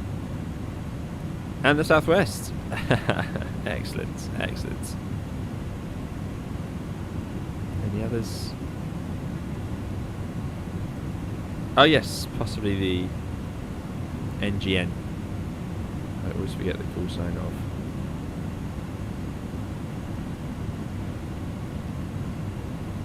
Yeah, nice line. So who's at the back? James. James is often unlucky and ends up at the back of the queue. Is there anyone arrival? No, that's us. Okay, great. Spurious Podge asked, 102% M1 unusual? No, if it's in design. There we go. 350 is here. Very good climb performance from it today. This is great, isn't it? It shows you how Airbus was working on this sort of hands-off approach right from the start, because I haven't had to touch anything up here. I mean, of course, that's only because we got a direct climb, but straight into VNAV, straight in the auto thrust, it all just came on automatically. Just very good, very good. No tray table, any cup holders? I'm sure there's a cup holder. It must be. Certainly no tray table. Let's see what the dome light's on. Maybe down here? There's not much storage. This is a true concern, actually. Ah, I was wondering if there was a ram air turbine. Well, I'm not going to click on that. Wow. Goodness me. That would be quite a switch to pull, or your bag to get stuck on. Yeah, not quite. It's not quite as civilized as the 320, is it? We haven't got a wardrobe, even though it's such a big aeroplane. 2 jump seats. It's a similar sort of design. They get a cup holder. Must be one. And they get a rat as... Nope. No. Didn't want to do that. Please tell me that doesn't work. Okay, it doesn't work. Ooh, got a good screenshot. Luckily. Can it please go back in? No. Anyway, well, we'll ignore that. Yeah, I'm surprised to see it like that. In the 320, the RAT, so this is the ram air turbine. This is used when you've had a complete loss of electric or hydraulics. Sorry, not hydraulic pumps, I suppose, or electrics. Then you can use the ram air turbine. And it will also automatically deploy in certain situations. But it's on the overhead panel. It's got a big red switch like that. So you have to lift the guard and press it, because it's a very important thing you don't get wrong. It causes a lot of drag. You can't stow it yourself. It sort of, yeah, makes quite a big deal. There says, wondering if both sides need to be pulled. Yeah, I am wondering that as well. Yeah, I'm definitely not going to try it out. But I have wondered if this add-on had the ram air turbine. Anyway, in our search for cups, we've almost forced ourselves to divert. So we will behave and sit down. No, it did both. There you go. So no, it's just not modelled. Good. Well, I say good. Bit of a shame for us, but also a relief today. Yeah, no cup holders. Possible that it was behind this EFB. That's the only thing I can think of. But yeah, anyway, there we go. James says, I did it by accident 2 streams ago. It's not fun. Yeah, there you go. If you do the ram air turbine, yeah, on the 320. So we have the dome light on now. This is quite common. Pilots flying at this time of day when it gets dark. They might enjoy the sunset for a bit. Unless we can enjoy it for a bit longer. But then I've often flown with people who want to have the lights on I quite like having it dark so you can see out, but there is something to be said for, if you're trying to stay awake, having the dome light on, keeping it bright, keeping yourself sort of going. I say stay awake, as in just stopping you from feeling tired.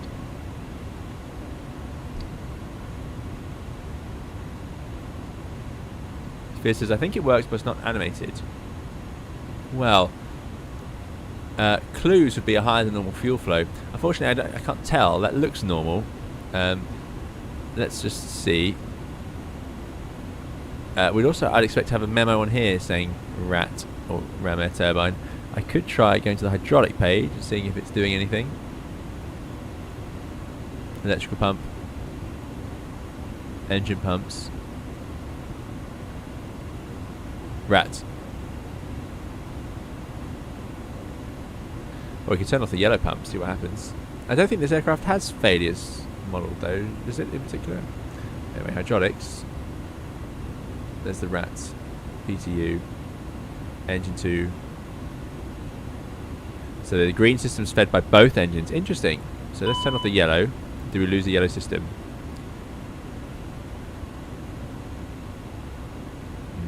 Inconclusive due to the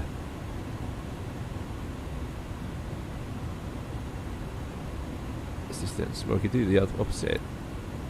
Turn off the blue system. Ah! They've modelled that.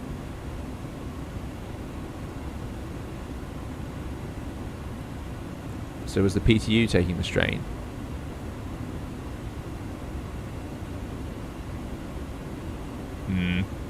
Maybe it is working. Yeah. Like Joel, your damper 1 off, reset. So your damper 1 reset. There it goes. Yep. No, indeed. Maybe the RAT is working. In which case, so in the real aircraft, problems of having the ram air turbine deployed. I don't believe there's a speed limit, but what you'll find is it's noisy, it'll be vibration, you'll have drag, you'll burn more fuel, and you'll get there. You might actually not have enough fuel to make it all the way. It's like putting a big speed brake up, because it sticks out into the airflow, and it works like a propeller with an engine shut down, so it's just windmilling. So you're taking all that energy out of the airflow and using it to power hydraulics and systems on the aircraft, and of course that has its toll, takes its toll. Oh, we've got the turn-off lights on still, haven't we?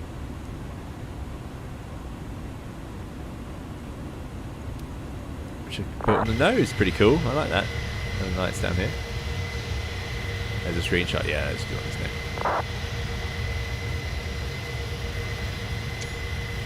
Tiffany says, if you bring one of the levers to idle in the 320, the FM will recognise it as engine up and give EO predictions. Is it the same in the A310? Any lever asymmetry?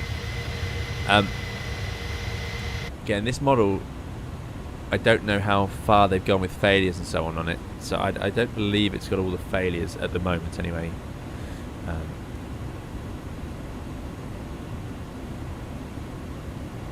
The A320 recognises an engine failure from the throttle or the thrust lever position.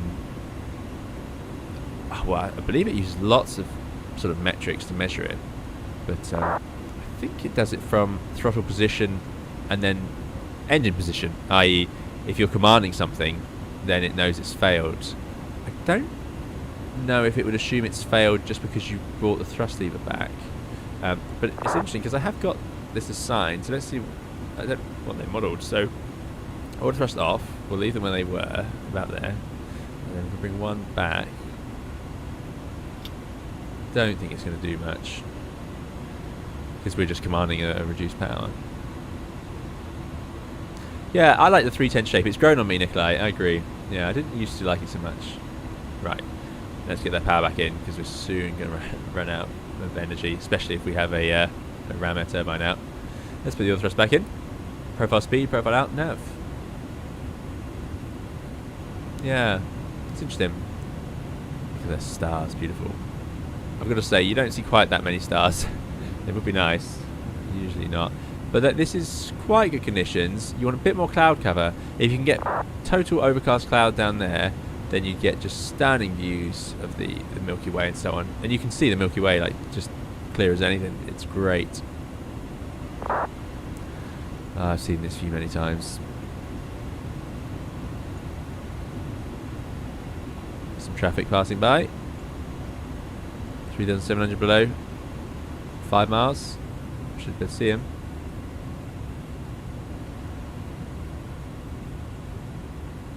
Somewhere out there. Oh. No, you already gone past.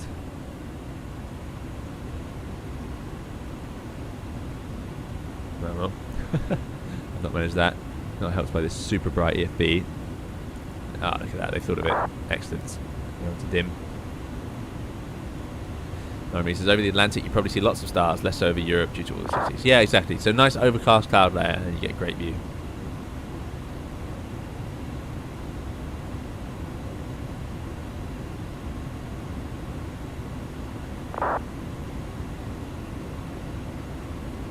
Feels like delivery, yeah.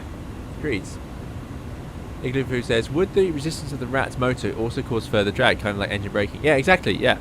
So the Rat will absolutely cause drag. And if anyone knows what fuel flow we should be expecting, we can work out if we're going to make it. So we've burned 3.4 tons of fuel. The flight is now, when are we going to arrive? I think it's progress. So we should arrive in Munich 1823 with 7 tons on board. So the FMS here, and this is true in the 320 as well, there's only certain things it can account for. As Gypsies was saying earlier, the FMS does know when there's an engine failure on the 320. It does recognise it. So the maybe what Gypsies was talking about, maybe I've got myself confused, which is the what you'll get is a message. I have done some videos on engine failures in 320, and yeah, you'll get engine out, and you have the option to clear it. So the flight management system has recognised the engine failure and has decided you've got one. So maybe that is triggered by the thrust lever indeed, which is a good point. So anyway, the point I'm trying to make is it knows that you had an engine failure, so it will adjust its calculations on fuel burn accordingly. True on the dash as well, actually. But what it won't be able to recognise is a spoiler deployed. It won't be able to recognise landing lights out. It won't be able to recognise loss of hydraulic systems. Basically anything else that will affect the fuel burn, and we have to apply these tables to it. Now, modern aircraft like the 350 will do that all themselves. They are so clever. These tables are all built into the aircraft, so they have much smaller QRHs, quick reference handbooks. But on the 320, we still have quite a thick one because it's full of information like that. So if I was sitting here now and the ram air turbine had deployed, I would look up how much fuel it will cause. However, it's probably not listed anywhere because it would actually be listed under a different failure, like the failures that would trigger the ram air turbine to deploy. If anyone's in an A310 right now, can you tell us what your hydraulic page looks like? Is the Rat in white? The fact it's in green suggests to me it is being used. That's what I'm thinking. Very curious. Very curious. And the fact we can't restow those switches does suggest it's doing something. We could also have a look at, go to electrical, AC, APU gen. This is tricky to interpret. Depends if it's DC then. Is it DC? No, could be AC. Yeah, I'm not sure whether they modelled it. But yeah, so anyway, talking of fuel flow. So this thinks we should arrive with 6.9 tons. So my point is, if this is overburning because the ram air turbine is deployed, I mean it almost certainly isn't, because let's face it, if the visual model hasn't changed, then I suspect it's not. But what we'll find is, if it is somehow secretly deployed, then and our fuel we're overburning, this number will actually keep reducing because it doesn't know that we've got extra drag out until it updates itself. Oh, I don't know what happened to Hapag Lloyd 3378 lip bit. Sean Cobb says, make sure you move the landing gear off even though failures aren't modelled. So I would love to, but my gear lever only has 2 positions, the hardware I'm using, so I can have it down or up. There's no actual way for me to... I'm talking nonsense. Thank you very much. What aeroplane is it that we can't do that then? Maybe it was Concorde, maybe it was the 737. Anyway, my Thrustmaster TCA does allow me to do it in this one, but it doesn't allow me to do it in another. So thank you, yes, there we go. So what this does, someone asked what's the difference. So in the Airbus, or in lots of older style aircraft, so when I say Airbus I mean the A310, this lever would be down to drop the gear, up to raise the gear, and then off in the middle on neutral. Why bother with that? Well, the gear isn't held up hydraulically for the whole flight, it's actually locked in mechanically usually. So what the system here does is it depressurizes. The gear, like the flaps, are two of the biggest sort of strains on the hydraulics of the aircraft. Wind there. Yeah, they're big systems. So we don't need that pressurization running the whole flight. It would wear out the parts. It wears out the fluid, and I don't know if you can wear out the fluid, but it certainly has an effect on the system, put strain on that hydraulic system to keep it pressurized the whole flight. So it would turn itself off or it doesn't turn itself off. It turns off when we move this to neutral. Sorry if I'm the way I'm discussing. I've been a bit under the weather this week, so I'm a little more tired than usual. But anyway, there we go. So that is in the neutral position, and that depressurizes the hydraulic system and leaves the gear just sort of locked up. I mean, that's what we do. That's what 737s do. That's what a lot of Boeings do, actually. But the 320 doesn't have that middle position because they designed it to automatically depower. So on the 320, you raise it, and then as the aircraft accelerates to a certain speed, it actually depressurizes the system on its own. It's just all taken care of by yet another computer. So it's very good. No worries at all. I hope it was interesting.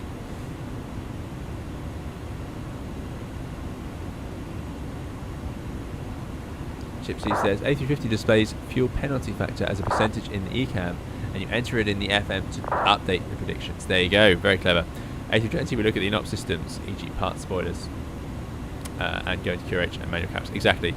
So the A320 will tell you if there's a fuel burn impact on the ECAM, but the A350, it sounds like you can just tell it what the percentage is. Very good. Very good.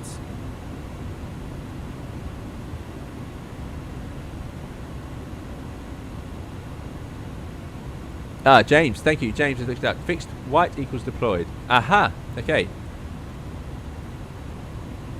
So if it's white, it's out. So that suggests then the ram air turbine is away. Great. Well done, James. Thank you for looking that up. Talking about the ram air turbine there. James says, have you ever seen the Aurora Northern Lights? I have indeed, yeah. Quite rare. I have gone far enough north to see it, and I've not seen it, all over the aircraft. I've just seen it, out to the north. But I have certainly seen it a couple of times. Rare, very rare. Lucky if you see it once a year, flying around Europe typically, unless you do a lot of sort of North Europe stuff.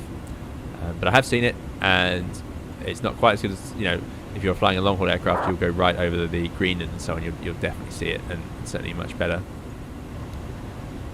But yeah, it's quite something. It's not modelled. Is it modelled in Flight Simulator? It would be cool if it was. The other thing is, if you sit with the dome light on like this, like some people do to read or whatever, or for studying for your next sim or whatever, then it will certainly not aid your ability to see the northern lights there, because they're often quite faint in Europe.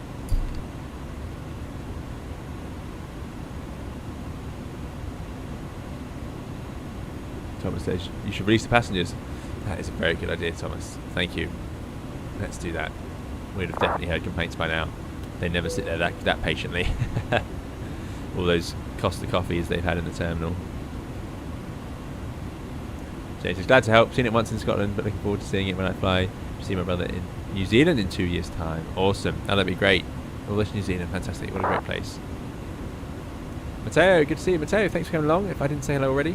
Matteo says, exciting news for Dan Air Virtual, Captain. Tomorrow we'll be launching Air Berlin as our newest carrier, adding 15 new airports and 817 new routes to our network. Goodness me. Yeah, Dan Air Virtual is really growing. There's almost nothing you can't, no sort of flying you can't do with Dan Air Virtual. It's great. So they've got lots of different airlines. So yeah, Air Berlin, fantastic. 817 routes. Goodness me, that's a lot of work. Well done. Well done. Let me just check actually that I'm being logged properly. almost missed the almost missed turning on Pegasus for this one. Looks good so far.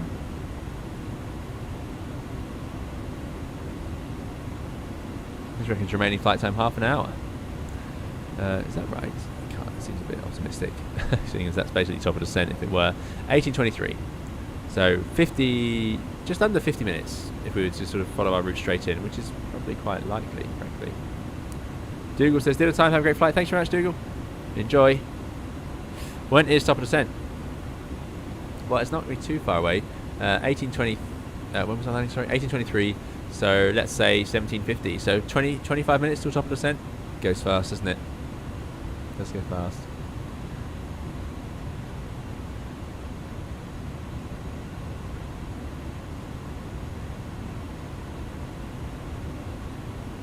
Randy says, what's stopping Airbus on feeding the information of position of landing lights and spoilers to the FMS? The ECAM knows when you deploy the spoilers, doesn't it? Yeah, ECAM will know the spoilers and the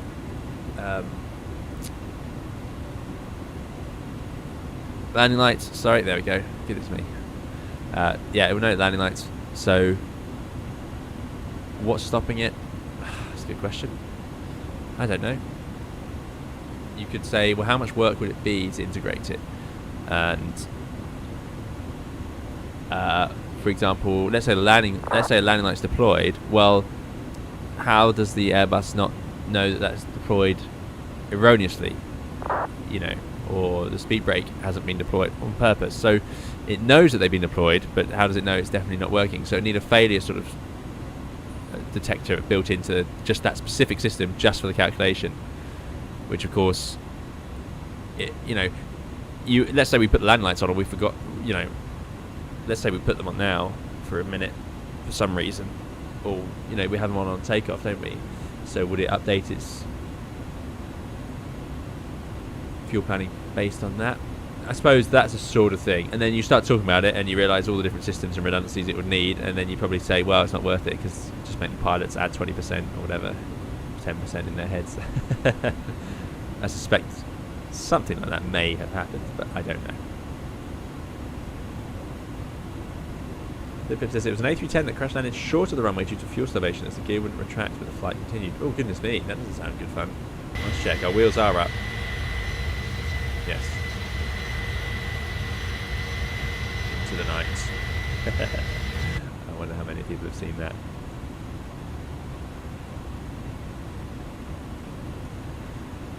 George says, how does plane connect to different DMEs along the way automatically? Modern aircraft do it automatically entirely. So if we go into progress, and then we can see the VORs and see the little A saying it's automatically tuned. So it's automatically connecting to DMEs. It's also GPS primary, this aircraft, and then these days the DME stuff is used a little less. But yeah, it's all there. So older aircraft, you would update DME updating using the INS system, which I've never done on the stream. It's been slightly beyond my ability to use those old carousel INSs. Dwango says, maybe a novice question, not at all, but why do I only see QNH for altimeter settings and not inches HG nowadays? So inches HG here versus millibars. Millibars are gone. It would be hectopascals these days.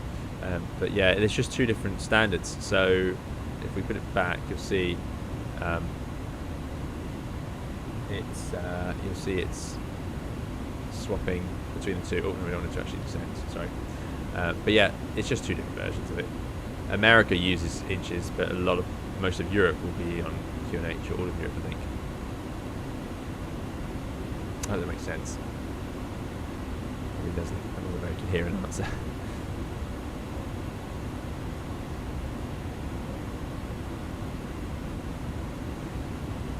Georgie says, what's the difference between DME and VOR? They're two separate things. DME is distance measuring equipment. VOR is VHF, omnidirectional radio? Ooh. That was a guess. I used to know what VOR stood for.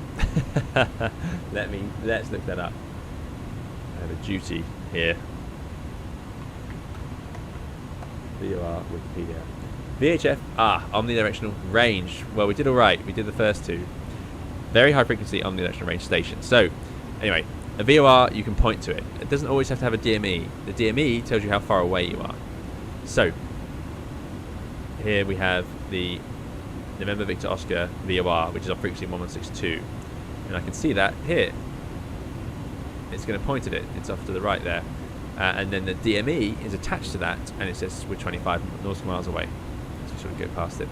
Now, what's important to remember is it doesn't have to have the DME. That could just say 0 or not work, but it could still point to it. They're two separate things.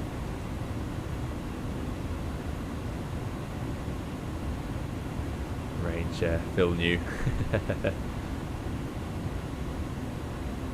Canada and Mexico also use inches. Japan uses both interchangeably, as does most of South and Central America. There you go. Thanks, Laura.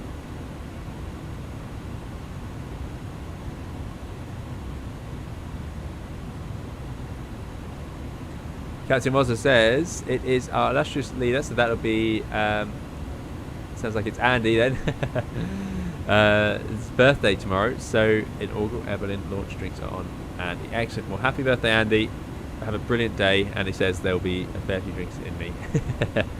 Enjoy that. Fantastic. And yeah, what amazing amount of work. Dana has just done so well. It's such a fun airline to be a part of. Absolutely love flying with these old airlines. I want to get the DC-6 up in Tapestry, but I don't think the Tapestry. I don't think DC-6 is. Oh, was it? I don't think Dan Air Virtual allows to fly the DC-6 and Air 2000 livery. It does allow the DC-3, so maybe there is a DC-6 route. Anyway. He says magenta themed drinks for the new Magenta airline. John Armstrong says, I prefer the A310 in the Phoenix. I keep being nagged with company messages. Indeed. Yeah. There's actually, I think there's only about 4 that usually come on the Phoenix, but yeah. It does have a few. Thomas, thanks so much. Thomas Terry Badge for the €20 super chat. Really, really appreciate it, Thomas. I don't see a message, but if you type one in, I'll try and make sure I see it. But yeah, thank you so much. With a little pair saying you are amazing. Really kind, Thomas. Thank you for the super chat. Thank you for coming along.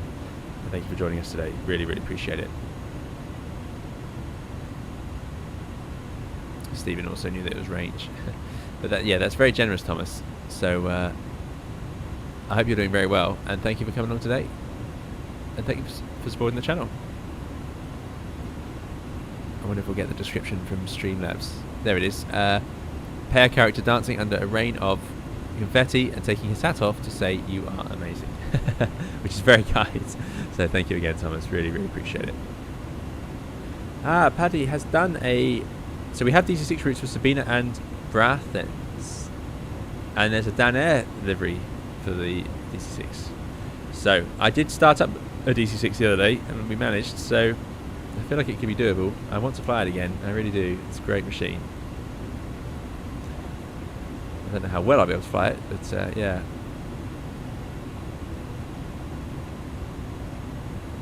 But I may indulge my continued love of the Tapestry livery. I've also got... Did I mention this on stream? I've got... I managed to pick up a 1-400 Air Tortoise livery, 757, which I'm very happy about. Very happy about indeed. But I'm not allowed to talk about models. I know that. Captain Felix says, hello, just a little question. Did you change your sound settings? Because by default the air conditioning is very loud. Turning it down. Let me know how that is. It is loud on this add-on, there's no doubt about it.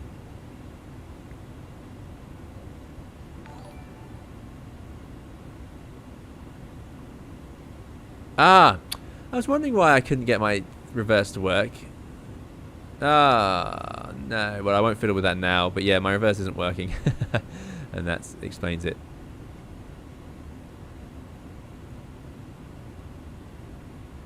Let's go back to our checklist. Good stuff. But thank you again, Thomas, for the very kind super chat. Right, we would actually get a top of descent arrow, which will be coming up soon.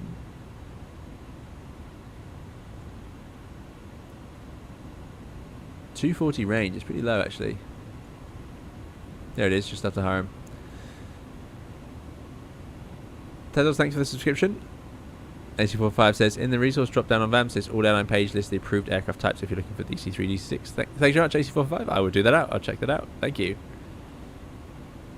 Do you know left thrust lever is slightly behind the right thrust lever? Yeah, that's a good point. I don't think... Yeah, it's not actually doing it. It's just the auto thrust is in control. But yeah, good spot. Passengers are unzipped indeed. James says, first Airbus I flew on in 1997. 7-ish years old. Fantastic, yeah.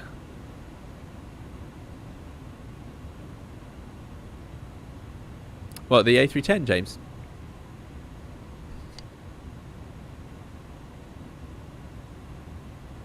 Frank says, are you just going to fly direct to Magat for the ILS approach? Yeah, let's answer this question. Let's figure out what we're doing. I'm sort of slowly relaxing into my lazy boy chair. Such a great chair. Every time I sit in it, I go, this is a good chair. This is the sort of chair you didn't know existed, but always hoped was out there. We get a Rockall arrival.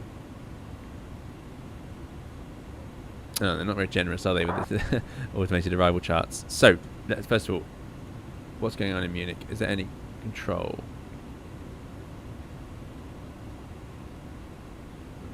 Unbelievably, there's not. We've got Stuttgart, Nuremberg, Dusseldorf, Frankfurt, Berlin.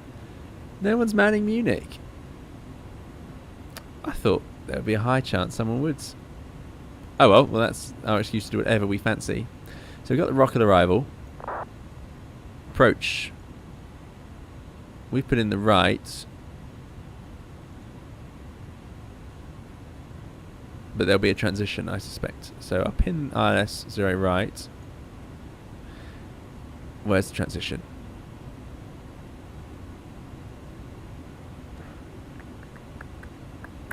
It's not there, so it must be a star. Oh, no transitions. No. No.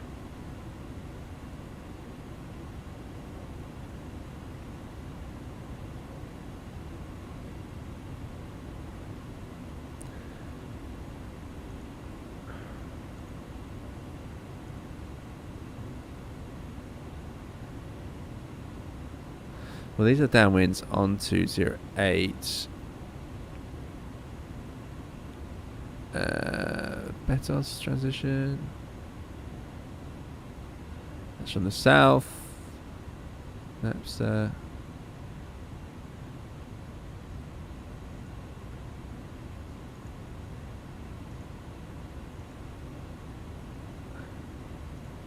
we've gone for the Rockall 1 Alpha.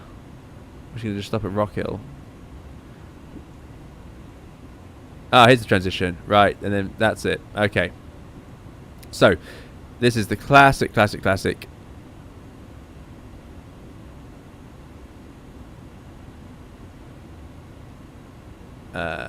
arrival. So we go flight plan. Star. Rockall 1 Alpha. There's no transition. Ah, here's the transition. Right, and we want the Rockall 08. Rock 08.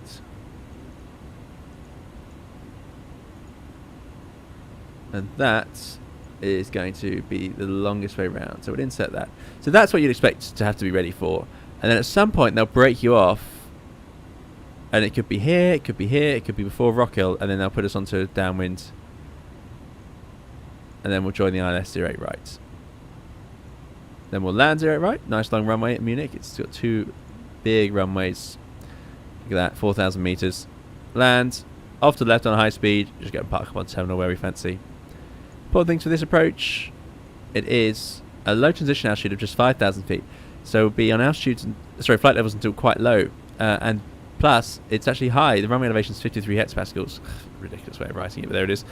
Which translates to 1,490 feet, which we have set up over here. So yeah, high landing elevation. So 5,000 feet, we are 3,500 feet above the runway because it's above sea level. So yeah, interesting. 3 degree ILS. And I'm going to be flaps 0 slats 15 before I join that at Began, and then we will configure from there, of course. Simbrief says 08 right, so we'll stick with that, James, indeed, unless the controller comes to life. But no, luckily they're not for now. Oh good, my heating's coming on, I was just getting really cold.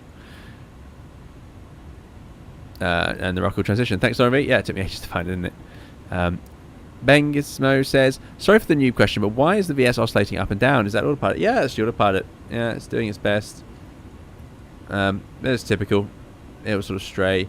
In the 320 family, it has the mode out cruise, which I don't know if profile out replicates or not, but all it means, it just lets itself wander up and down, but it keeps the engines at the same power settings, and it's a more efficient way of cruising. So there we go. Let's go to plan and zoom right in. Let's get rid of airport and go to constraint. And now let's just have a check through that it's going to do the same thing that we thought. So there it is. Ah, it's not. Interestingly, it didn't connect. So let's just clear out the discontinuity. To Rockhill. Right. This is a complete mess. So we don't need the mic. There we go. And we don't need the second Rockhill. And I'll put... Oh, no, it doesn't work. Clear the discontinuity. There we go, right. Downwind. And then we will just break ourselves off. Probably from Rockhill, we'll go straight to Began and join the ILS, unless we need a reason. So we'll try and do that ourselves. Sense tank feeding, by the way. Very clever fuel system on this aircraft. It does it all itself, including trimming. Is there any fuel in that tail tank still? Yeah, the trim tank's got 700 kilos, but it's now being used. Very clever. Yeah, so that is our plan of action. We will see if we can judge the spacing ourselves, and we might stay on that arrival to create space if we need to. Super long runway, so we'll go for low water brake. Oh, that doesn't look like it's working, so we'll just click it. Low. Good. And let's 08 right. Let's bring up the chart. 109.3, 080. 109.3,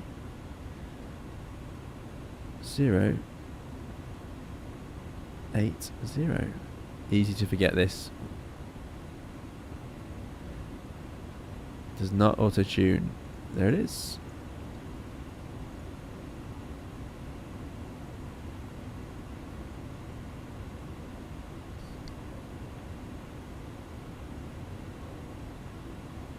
Flight Dispatch says, dispatched a brand new 320 NEO the other day. It had that new plane smell. Yeah, they are out there. Nice.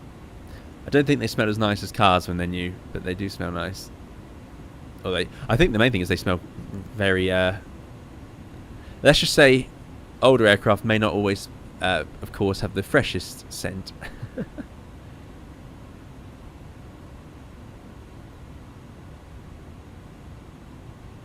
Tomango says, how low can the flex temp setting be before pilot decides to use toga setting? So that is, there's a number that'll be the maximum flexible temperature, so or difference. So the highest setting will give you the lowest thrust setting for takeoff, so the highest temperature. But you can reduce that down and down and down, you get more and more thrust. But there is a limit to that where you actually just have to go to toga. And it's not where they cross over it, there is an actual temperature limit.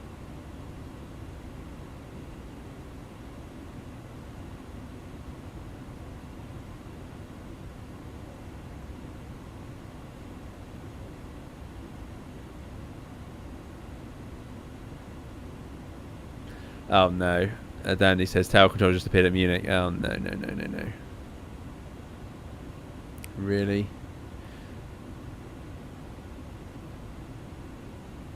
I mean, that's great. Obviously that's great. And it's great to have a controller up here.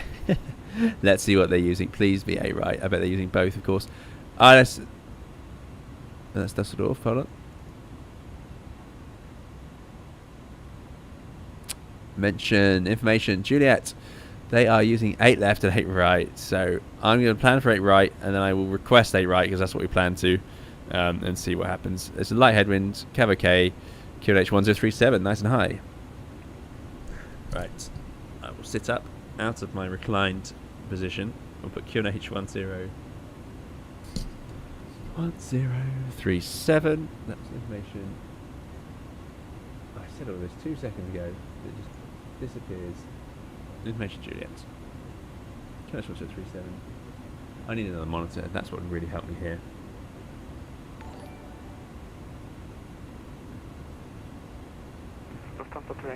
Yeah, good. That's fine. Okay.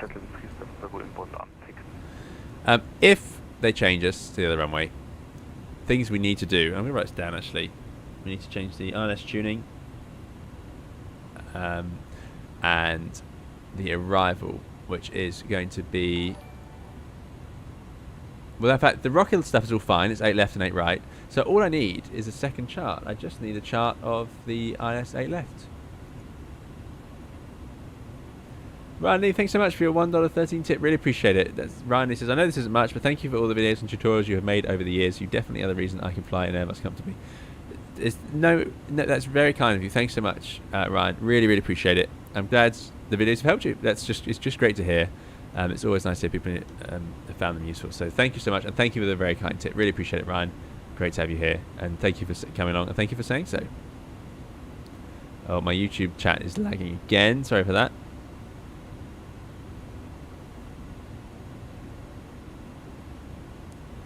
Oddie says, do you have any scenery? No, I don't. So it's going to be a very default experience today. I was looking to buy one, and I didn't get around to it. I didn't look. The problem I've got with scenery is after those flight beam sceneries in New Zealand, I struggle to buy any others because they're so good. I just want to go back to Wellington again and just fly around. It was such good scenery. Can't get over it. Anyway, right. How are we doing on fuel? 6.9 it did say.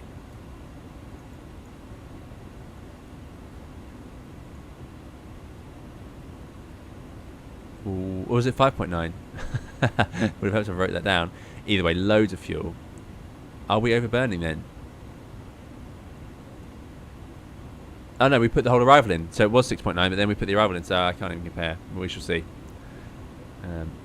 Flight dispatch says, as it's tower, can't you just go for final 8 right and then call when established? Ah, yes, true. That might work.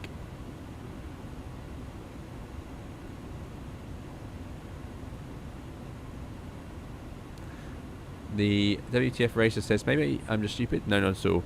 But I'm strangely having trouble understanding your English today. Otherwise, I could understand everything. I'm so sorry. Like I say, I've been a bit under the weather. So I'm a bit tired. And I'm not managing to articulate as well as I should, especially when broadcasting. So apologies for that. If the microphone sounds different, Patrick, I'm not sure why. I'll have a listen back and see if anything's changed. I don't think I've changed anything, but I have been messing around with settings and so on, trying to sort out this podcast. So we shall see. Marion Halley, ready for the party 3. Thanks so much. Good to see you, Marion Halley. Thank you for coming along today. I hope you're doing very, very well. Right. There's the Easy is descending. Nice. Wish us luck. Easy's put it into the chat, or the text version of that. But there we go. Very good. Well, our descent point's coming up in 20 miles. However, something I wanted to say. Normally, we were supposed to descend just after Haram, but of course we haven't done that. We're now almost at Elmox, and the reason is the descent arrow would have moved because we now have that super long arrival. However, if I go to progress page and I just look directly, how far is Munich? 103. We're only 103 miles away, and we're still at 35,000 feet, so we are going to have to do quite a good descent here. So let's start down. Start with 100. And I'll go to level change, I suppose. Just get the airplane going down. Let's get rid of that dome light. Start setting up for the arrival now. Nice clear evening over here. But it's chilly. And the next checklist will be the approach.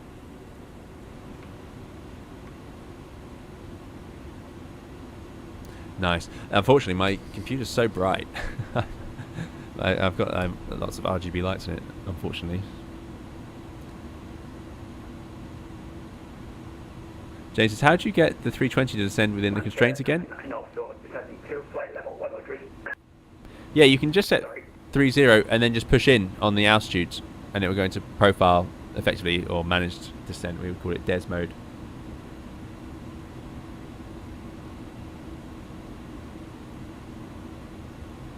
No problem, Patrick. No, I'm getting better, but yeah, that's what it was. Gypsy says, what's your total fuel flow in the cruise? It was in the region of 4 tons an hour, wasn't it? Just over the 2. Hence we've burnt just over 4 tons now. So fuel remaining, 7.6. I mean, we're going to arrive with, I reckon, over 6 tons once we do that shortcut. So how's the spacing looking? No problem, James. Right, let's just have a look. Frankfurt, München. So we're at the back of that queue. So the question is, in front of us there is a Southwest, a Speedbird, an Easy, and a Qantas. And then James has actually caught up with me at the back.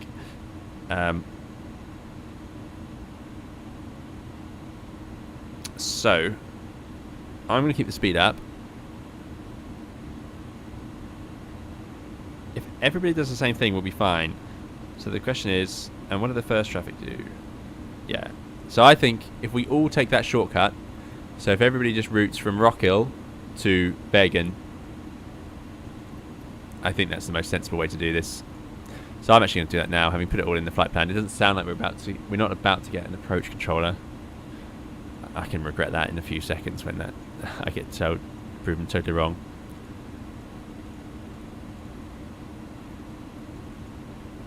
Rockhill, Bergen, and that's the intercept. Done. Doesn't need much confirming, does it? Now let's see what the VNAV thinks to that. So just zoom out. Zoom out. Can't actually see what it's saying. So let's do the plan. There it is. Yeah. Okay. So that's good. Still thinks we're low. If we go to progress, we have 79 miles, 80 miles. We need 60. We need about 70-ish miles from here. So yeah, we're doing just fine. It's got a lot of drag, this airplane. So let's just level it out a bit. We'll pull VS. I'm going to keep the speed up to keep ahead of James. We'll do 500 feet per minute for a bit. Now I can tell you, in Germany they would not like that. If you did that, soon after doing it, you'll get told to increase your rate of descent, and they'll say something like minimum rate of descent 2,500 feet per minute and all sorts. Very often.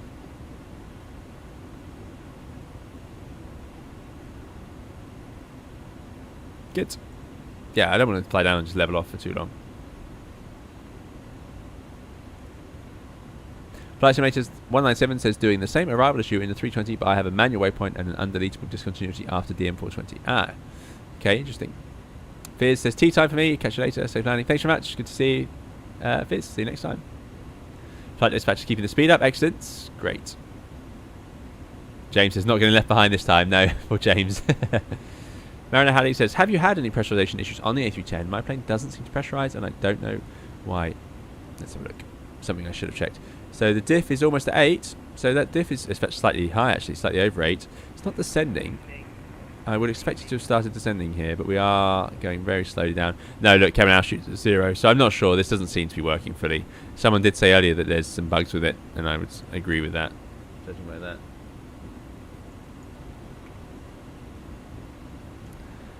Right. Lucas says, having the dial makes it look like you're plumbing into the ground. Indeed, the way it spins around, yeah, it's quite fun.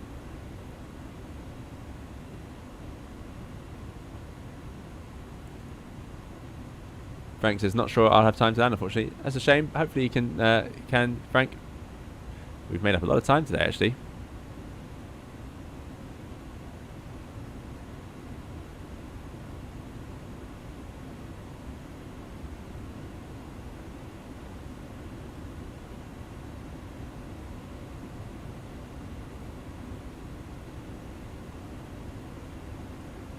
Ah, hold on.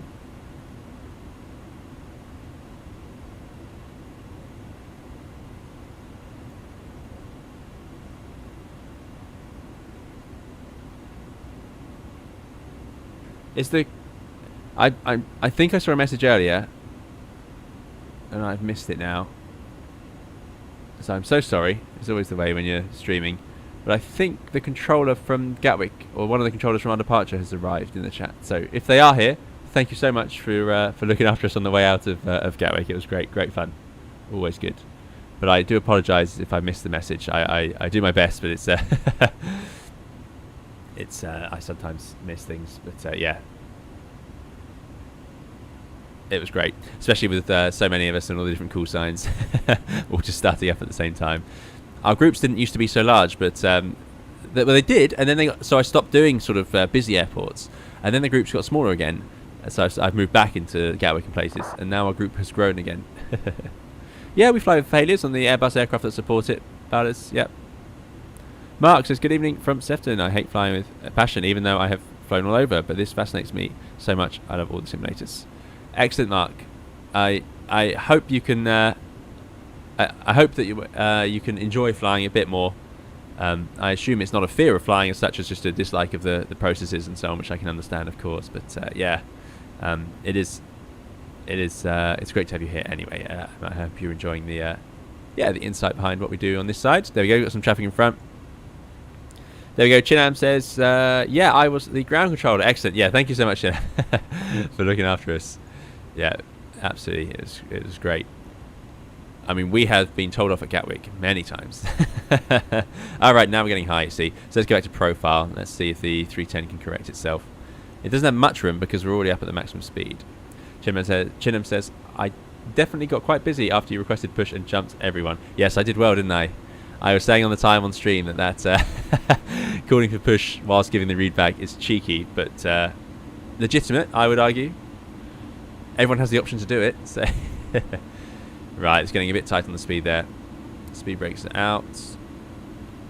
This aircraft has amazing speed brakes. I mean, we sadly can't see them, but I'm not sure what speed it's targeting. It should be coming back to the blue, I would imagine. Let's put the wing lights on, see if that helps. Yes, there they are. Sounds like we're leveling off. Oh, not quite. It was spooling out. Getting back on profile, that's why. So I'm just going to use the speed brakes to force it back a little bit more. So we're pointing into Rock Hill, and then we'll go straight on to the intercept of our RLS. Why do you have terrain on the ND? Well, I can see that there's no weather. We could go weather if we like. Normally flying around at night, somebody would have weather, so the FO has a weather radar on over there. Now, I'm not entirely convinced about this lighting. I want to dim some of the screens, but I don't think I'm going to manage to do that in time. I don't know where the screen... Oh, there it is. That's the ND. Can I turn down the panel? Map light we don't need. Captain instruments. Main instrument flood. There we go. Let's get that dim. There we go. Okay. Right, speed brakes away. Continue on the profile. Got the RLS tuned. 193.080. Still no word from our traffic, so we should be all okay to do our 8 rights. Which is good. So 193.080. Now, things we often forget in this aircraft. We need to set RLS on here as we get closer. Oh, in fact, I'll do that now. Let's do RLS. And I think that's it. Ah, minima. Yes, of course, minima. So... we're going with 200 feet decision height.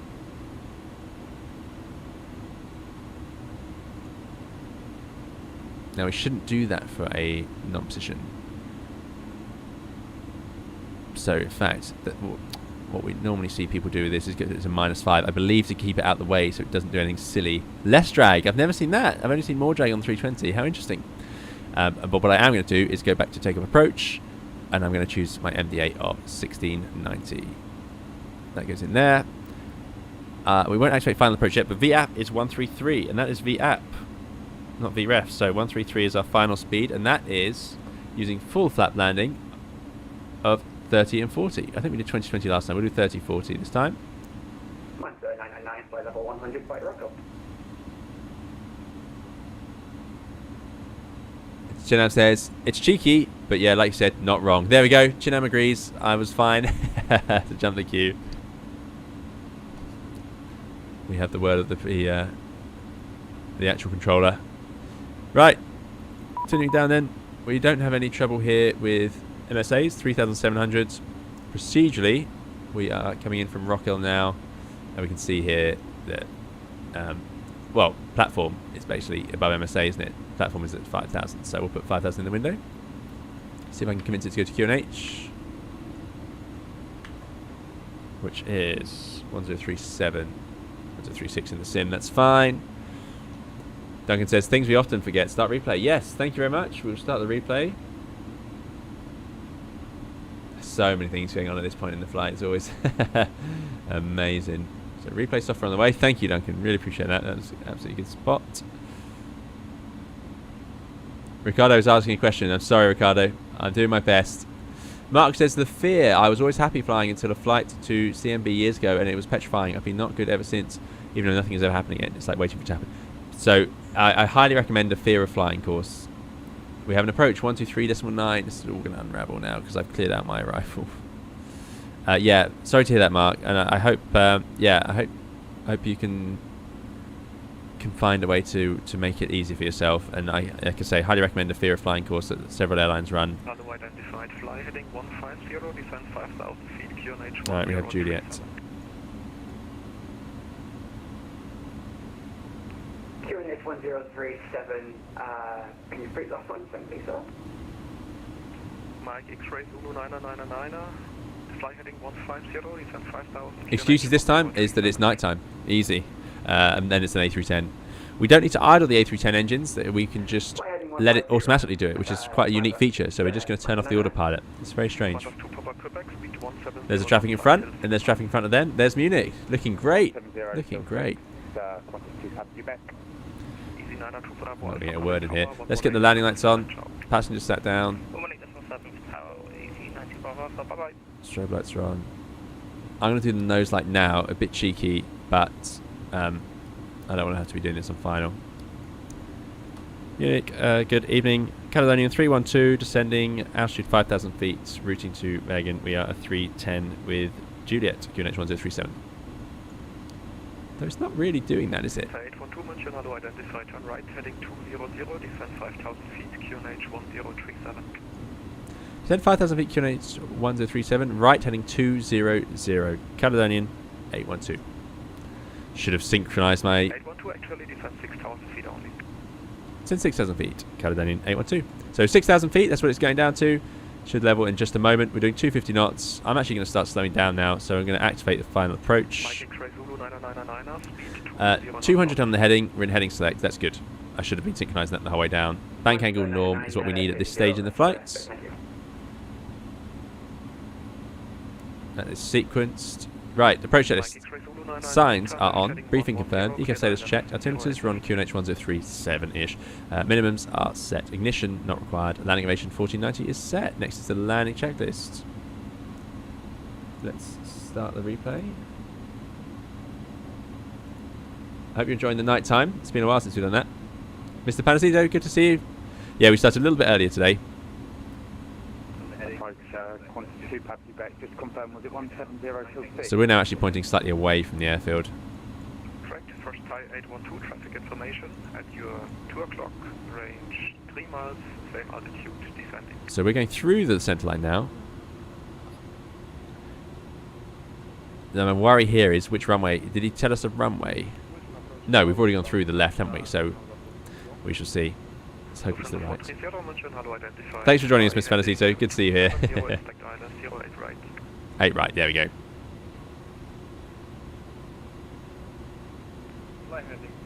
So Mango says he's under the weather is excuse. Exactly. Yeah, that's another good one.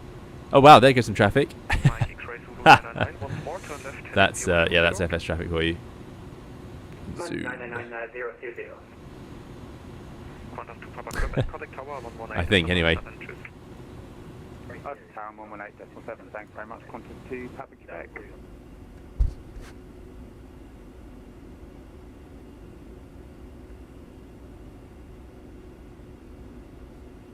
Eurotrans 812, turn right heading 350.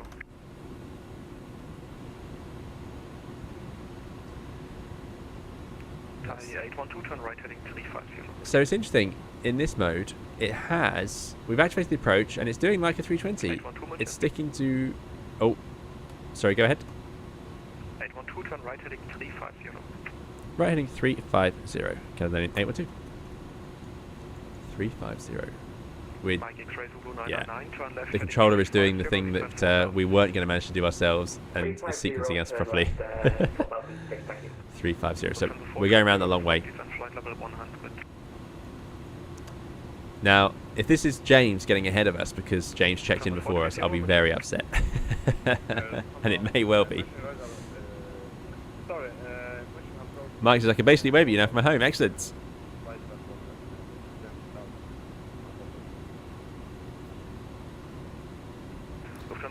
Yeah, it's got busy. Munich is busy now. Maintain flight level 100.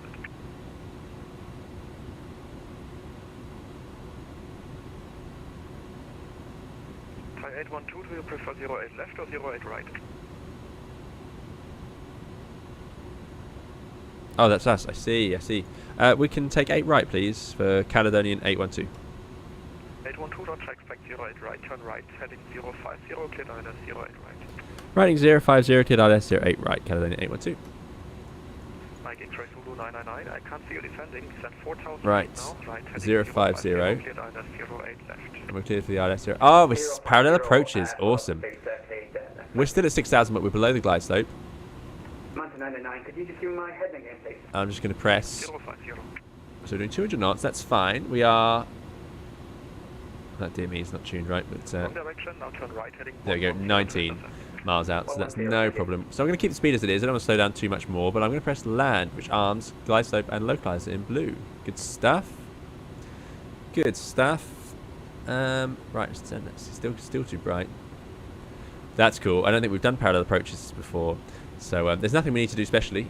We would just perhaps see the traffic in front of us. It looks like. Is that James there, cutting across to the 8 left? Awesome. Mountain 99, unit control. Can I just check my heading, please? Landing lights on. Nose lights on takeoff. Wing lights on. Turn off lights are on. Everything else is on. Good stuff. Cancel approach clearance, turn left heading. Oh no. 330, Mountain 99. Happens to all of us. And I've had controllers in real life forget to give us our intercept heading and have to do things like that. So it's yeah, it happens. Right, this is going to get a bit tight. I'm hoping we get onto our localizer soon. And let me just double check I did tune the correct RNS. 08 right. 1093. 1093, 080. Okay, there it is. Yep, good stuff. Lock star, good. We'll hit the glide slope shortly, so I want flaps out. So let's go to slat 15. I don't know what it would be referred to. And now it'll slow down to the green S. If you are enjoying on YouTube, do please leave a like. It makes a big difference to the channel. There's the 8 right. Count them up. Left, right. That's the one we want. Down we go with the glide slope. Now, I don't think the slat's going to be enough drag to also decelerate. So let's get the flaps to 15 as well. There's that classic long-haul Airbus sort of whine. Love that noise. 13 miles out. 200 knots. That's all good. So the trick here is we want the lights inside to be dimmer than the lights outside when we get close to the land lights and so on. So hopefully this will work. The lighting was very good on this model, so we shall see.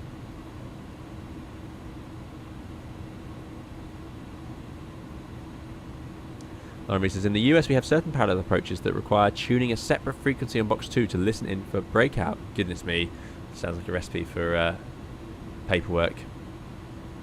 This just didn't nav display a little bit. Probably fine when everyone knows what's going on though. 200 knots still at 10 miles. This is getting on a little bit sporty. 120.5 Caledonian 812. Thank you, choose. No, I should have had that prepared. That would have really helped. 120, because this takes so long to scroll on this airplane. That's why you have 2 pilots. 200 knots, 9 miles, not slowing down. So get out. Arm the ground spoilers. Unit tower, good evening. Caledonian 812 ILS 8 right, 8 miles. Ah, it's spooling up. Taxi to gate 182 via Whiskey 1.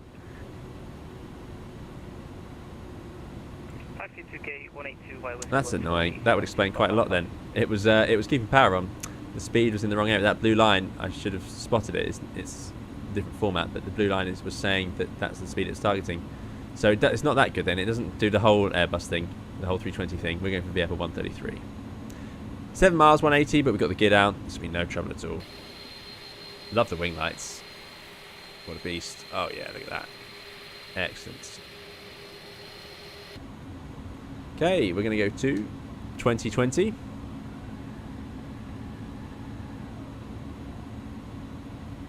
There it says, that's why there's 2 pilots. One is the scroller. Exactly. Well, we didn't get much help from our first officer today. She hasn't even said hello. And we'll get the landing flap out then.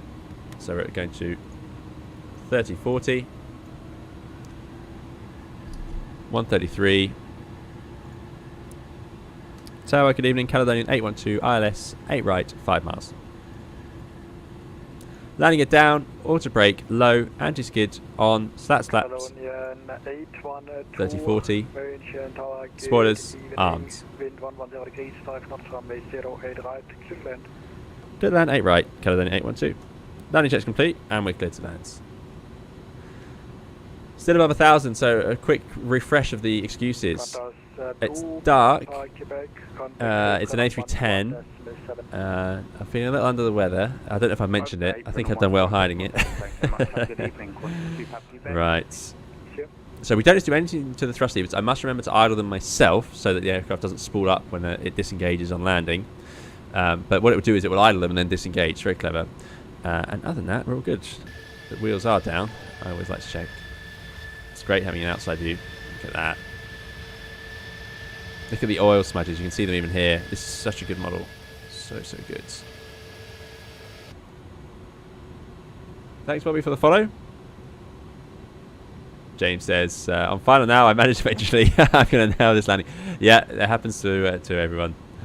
That's great. All stations, Munich apron is now online. Contact apron 121-7. If this is default, this is very good scenery. I'm impressed that Microsoft Flight Simulator. I think the default airports probably look better at night because they have lots of taxiways and lights, and often too many lights. I mean, that's very blue.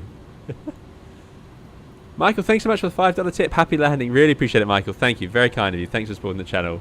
Thank you for the tip. Right, autopilot off. Remember, we have to trim ourselves. Its auto throttle is still in, though. It's a bit far out, zoomed out. So the problem here is because it doesn't have auto trim like the 320, as it engine spooled up and down, it does change the trim a bit.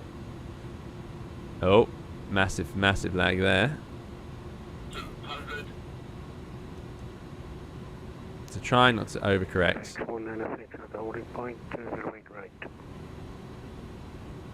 FedEx 196, roger. No. Into the flare. Idle. Holding the nose. There's a touchdown. Oh, nose down. I'm just holding it at idle. I will deploy the reverses. That was a very slow approach speed. We must be very light for a 310. Look at that. First exit, no problem. And we'll cancel the reverse. And if this is the high-speed exit here, disengage the auto brakes, which does work nicely, and we'll come off here. Now, I feel like there's a very narrow beam. I would expect lights off the side, so let's see if I've missed some. I think we had them all on. Yeah, you can tell this is default. Barely space for 310 on this taxiway, if we follow that centre line. But there we go. Passengers today, Caledonian 812. Roger, then continue straight ahead, entry Sierra 6, contact apron 121.7. Straight ahead, Sierra 6, 1217, Caledonian 812. Thanks so much, bye. Sure. There wasn't a controller with us when we set up the charts. Anyway, I hope you enjoyed the flight. Welcome to Munich. Slightly higher landing rate there. But I think that was all I wanted. Right, Sierra 6 and then April 1217. So let's do München Airways 4 Foxtrot behind next arrival. München Airways. Let's do 117 now. 08 right and wait behind. 117. We're talking to apron. Now I want to go Sierra 6. Okay, that's all good. So let's get the strobe lights to auto. Landing lights off. Ah, now we can see the turn off lights and what they're doing. And that should be Sierra 6. Yes, it is. Good stuff. Thanks, Captain Wazza. Samango says, always love watching professionals land. Pleasure. Yeah, I'm happy with that for the A310. Just get it into flare, hold it, well in the touchdown zone. And you saw how quickly we rolled out. I think this was a very slow approach speed. I would probably have liked to have a little extra speed. We felt nose high. 5 degrees of pitch for a flat full landing, as it were. Felt a little bit high, but we shall see. Anyway, apron, good evening, Caledonian 812 Sierra 6. Let's get the APF running.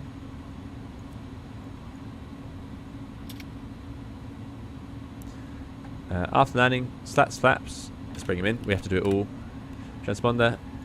Goes to transponder. Toliss 812 München apron, hello. Taxi to gate 188 via Sierra 6, Charlie 5, Whiskey 1, Blue Line. Thank you, stand 188 via Sierra 6, Charlie 5, Whiskey 1, Blue Line. Caledonian 812, thank you. Now, you may have guessed, as I mentioned, we don't actually have scenery. So, we're going, Charlie 5 is the first, Whiskey 1 is on the left, Blue Line. So let's bring out the taxi charts. We're going to need them. But I don't know if our scenery is going to cover this. Whiskey 1, Blue Line is on the left. So we'll just go left and we'll get ourselves up to 188. Ah, remote stands. Disappointing. Disappointing.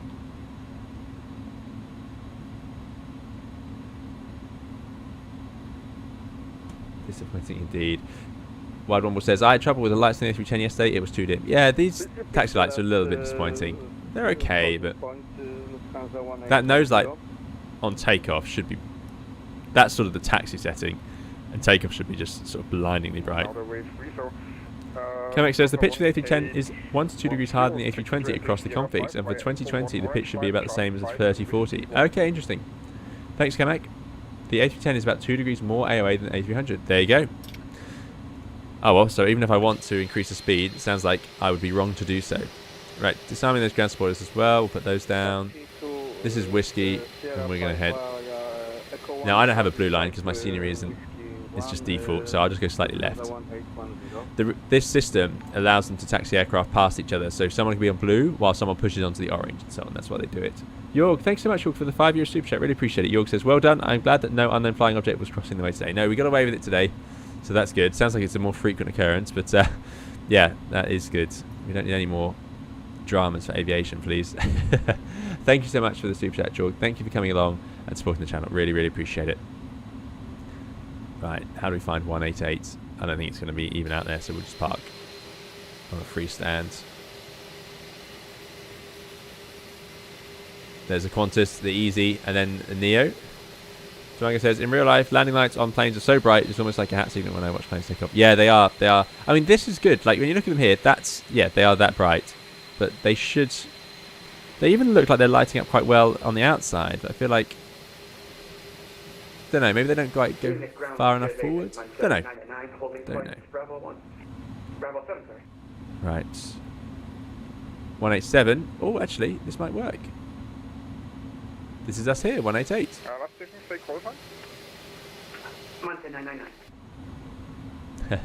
James is representing us. Excellent. No, don't stop. München apron, hello. Taxi to entry Sierra 6 via Bravo 7. There we go. Not much in way of a welcome committee here. Taxi via Bravo 7 to Whiskey, thank you. APU is available. We could turn the lights off, but I've run out of hands. The other pilot can do that. And we'll come to a stop. Brake set. Let's get the dome light on. APU is definitely available. Let's turn off the lights. Oh. And we'll shut down.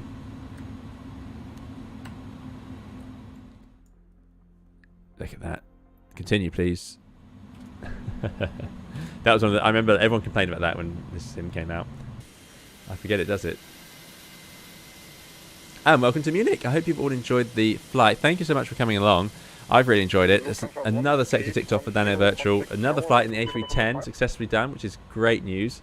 And thank you for those very kind super chats there at the end. Really, really appreciate it. So if I look at Pegasus, the flight may now be ended. So I'm going to file the pilot reports. Lufthansa 1810, thank you and goodbye. Lufthansa 1810, Excellent. 120, And let's get the engines up and running, and we'll do a bit of a replay. But if you're leaving us now, thanks so much for coming along. Do please leave a like on the way out. It makes a big difference to the channel. Really, really appreciate it. Let me stop the recording. Let me disconnect from Matsim. Amazing work by all the controllers today, so thank you to them. Thank you to everyone who flew along. Always good fun, of course. Let's put it to ready for takeoff and see if this works. Activate. Now I have a funny feeling this will just sort of run through the systems and start it up for us. So let's see what happens. Let's put the lights on there. That's good. You're very welcome, James. Thanks for flying along. Andy says, I'm used to terrible headlights. I drive a Vauxhall, can manage Microsoft Flight Simulator night taxiing quite well. There you go. Now, is it going to just start up those engines for us?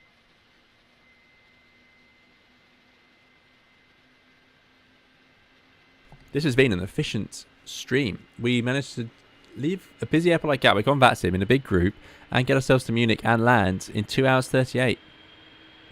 Very good. Thanks, Flight Dispatch. Glad you enjoyed it. Diego says you can turn off that flight completer thing on engine shutdown in the settings. Ah, you can turn it off. That's why everyone stopped complaining about it then. I didn't know you could turn it on and off. There we go. Look at that. The only trouble here is although it's done all the lights outside, it's not quite done the ones inside. Oh, it's running through all sorts of switches. That's great. Can I find anything? What's the shortcut for what's the shortcut for the torch? Come on, there's just one dial down here. If I can get to it.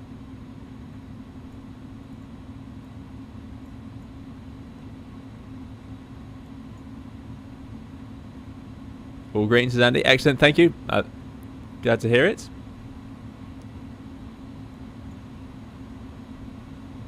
That's HF. Right, you win, simulator. Probably help so we can actually see the landing anyway. We'll do a nice dusk. And then put some lights on. Oh, it's on the left. I thought it was in the middle. There we go.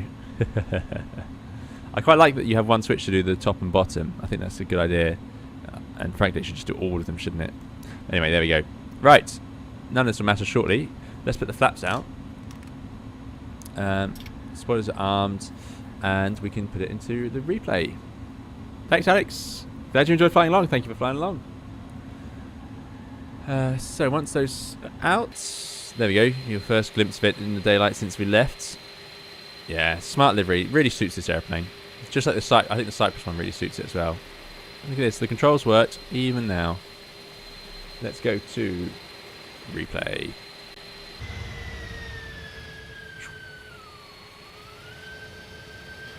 So we came in. Now, it might look a bit more obvious in broad daylight. Those first landings at night when you fly airliners are certainly... It is different. It's a different skill. Or it's not, you know, just because you can do it in the day doesn't guarantee your ability to do it at night, I should say.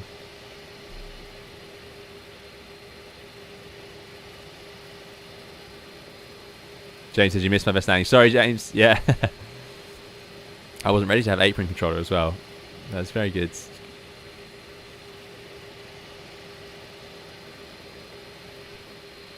Yeah, it felt stable, felt nice.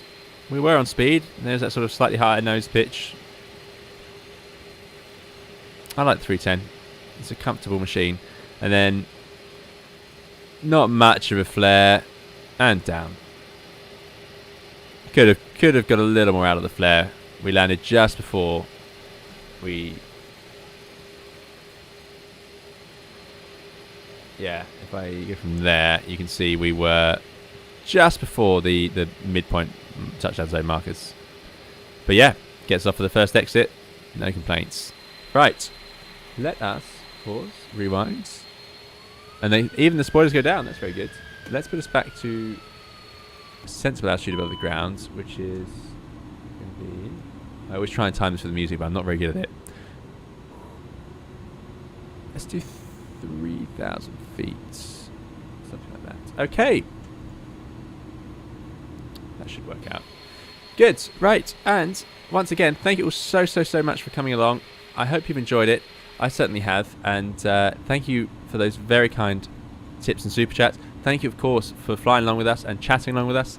Thank you for watching. Always appreciate it. And thank you, of course, to the moderators for their hard work.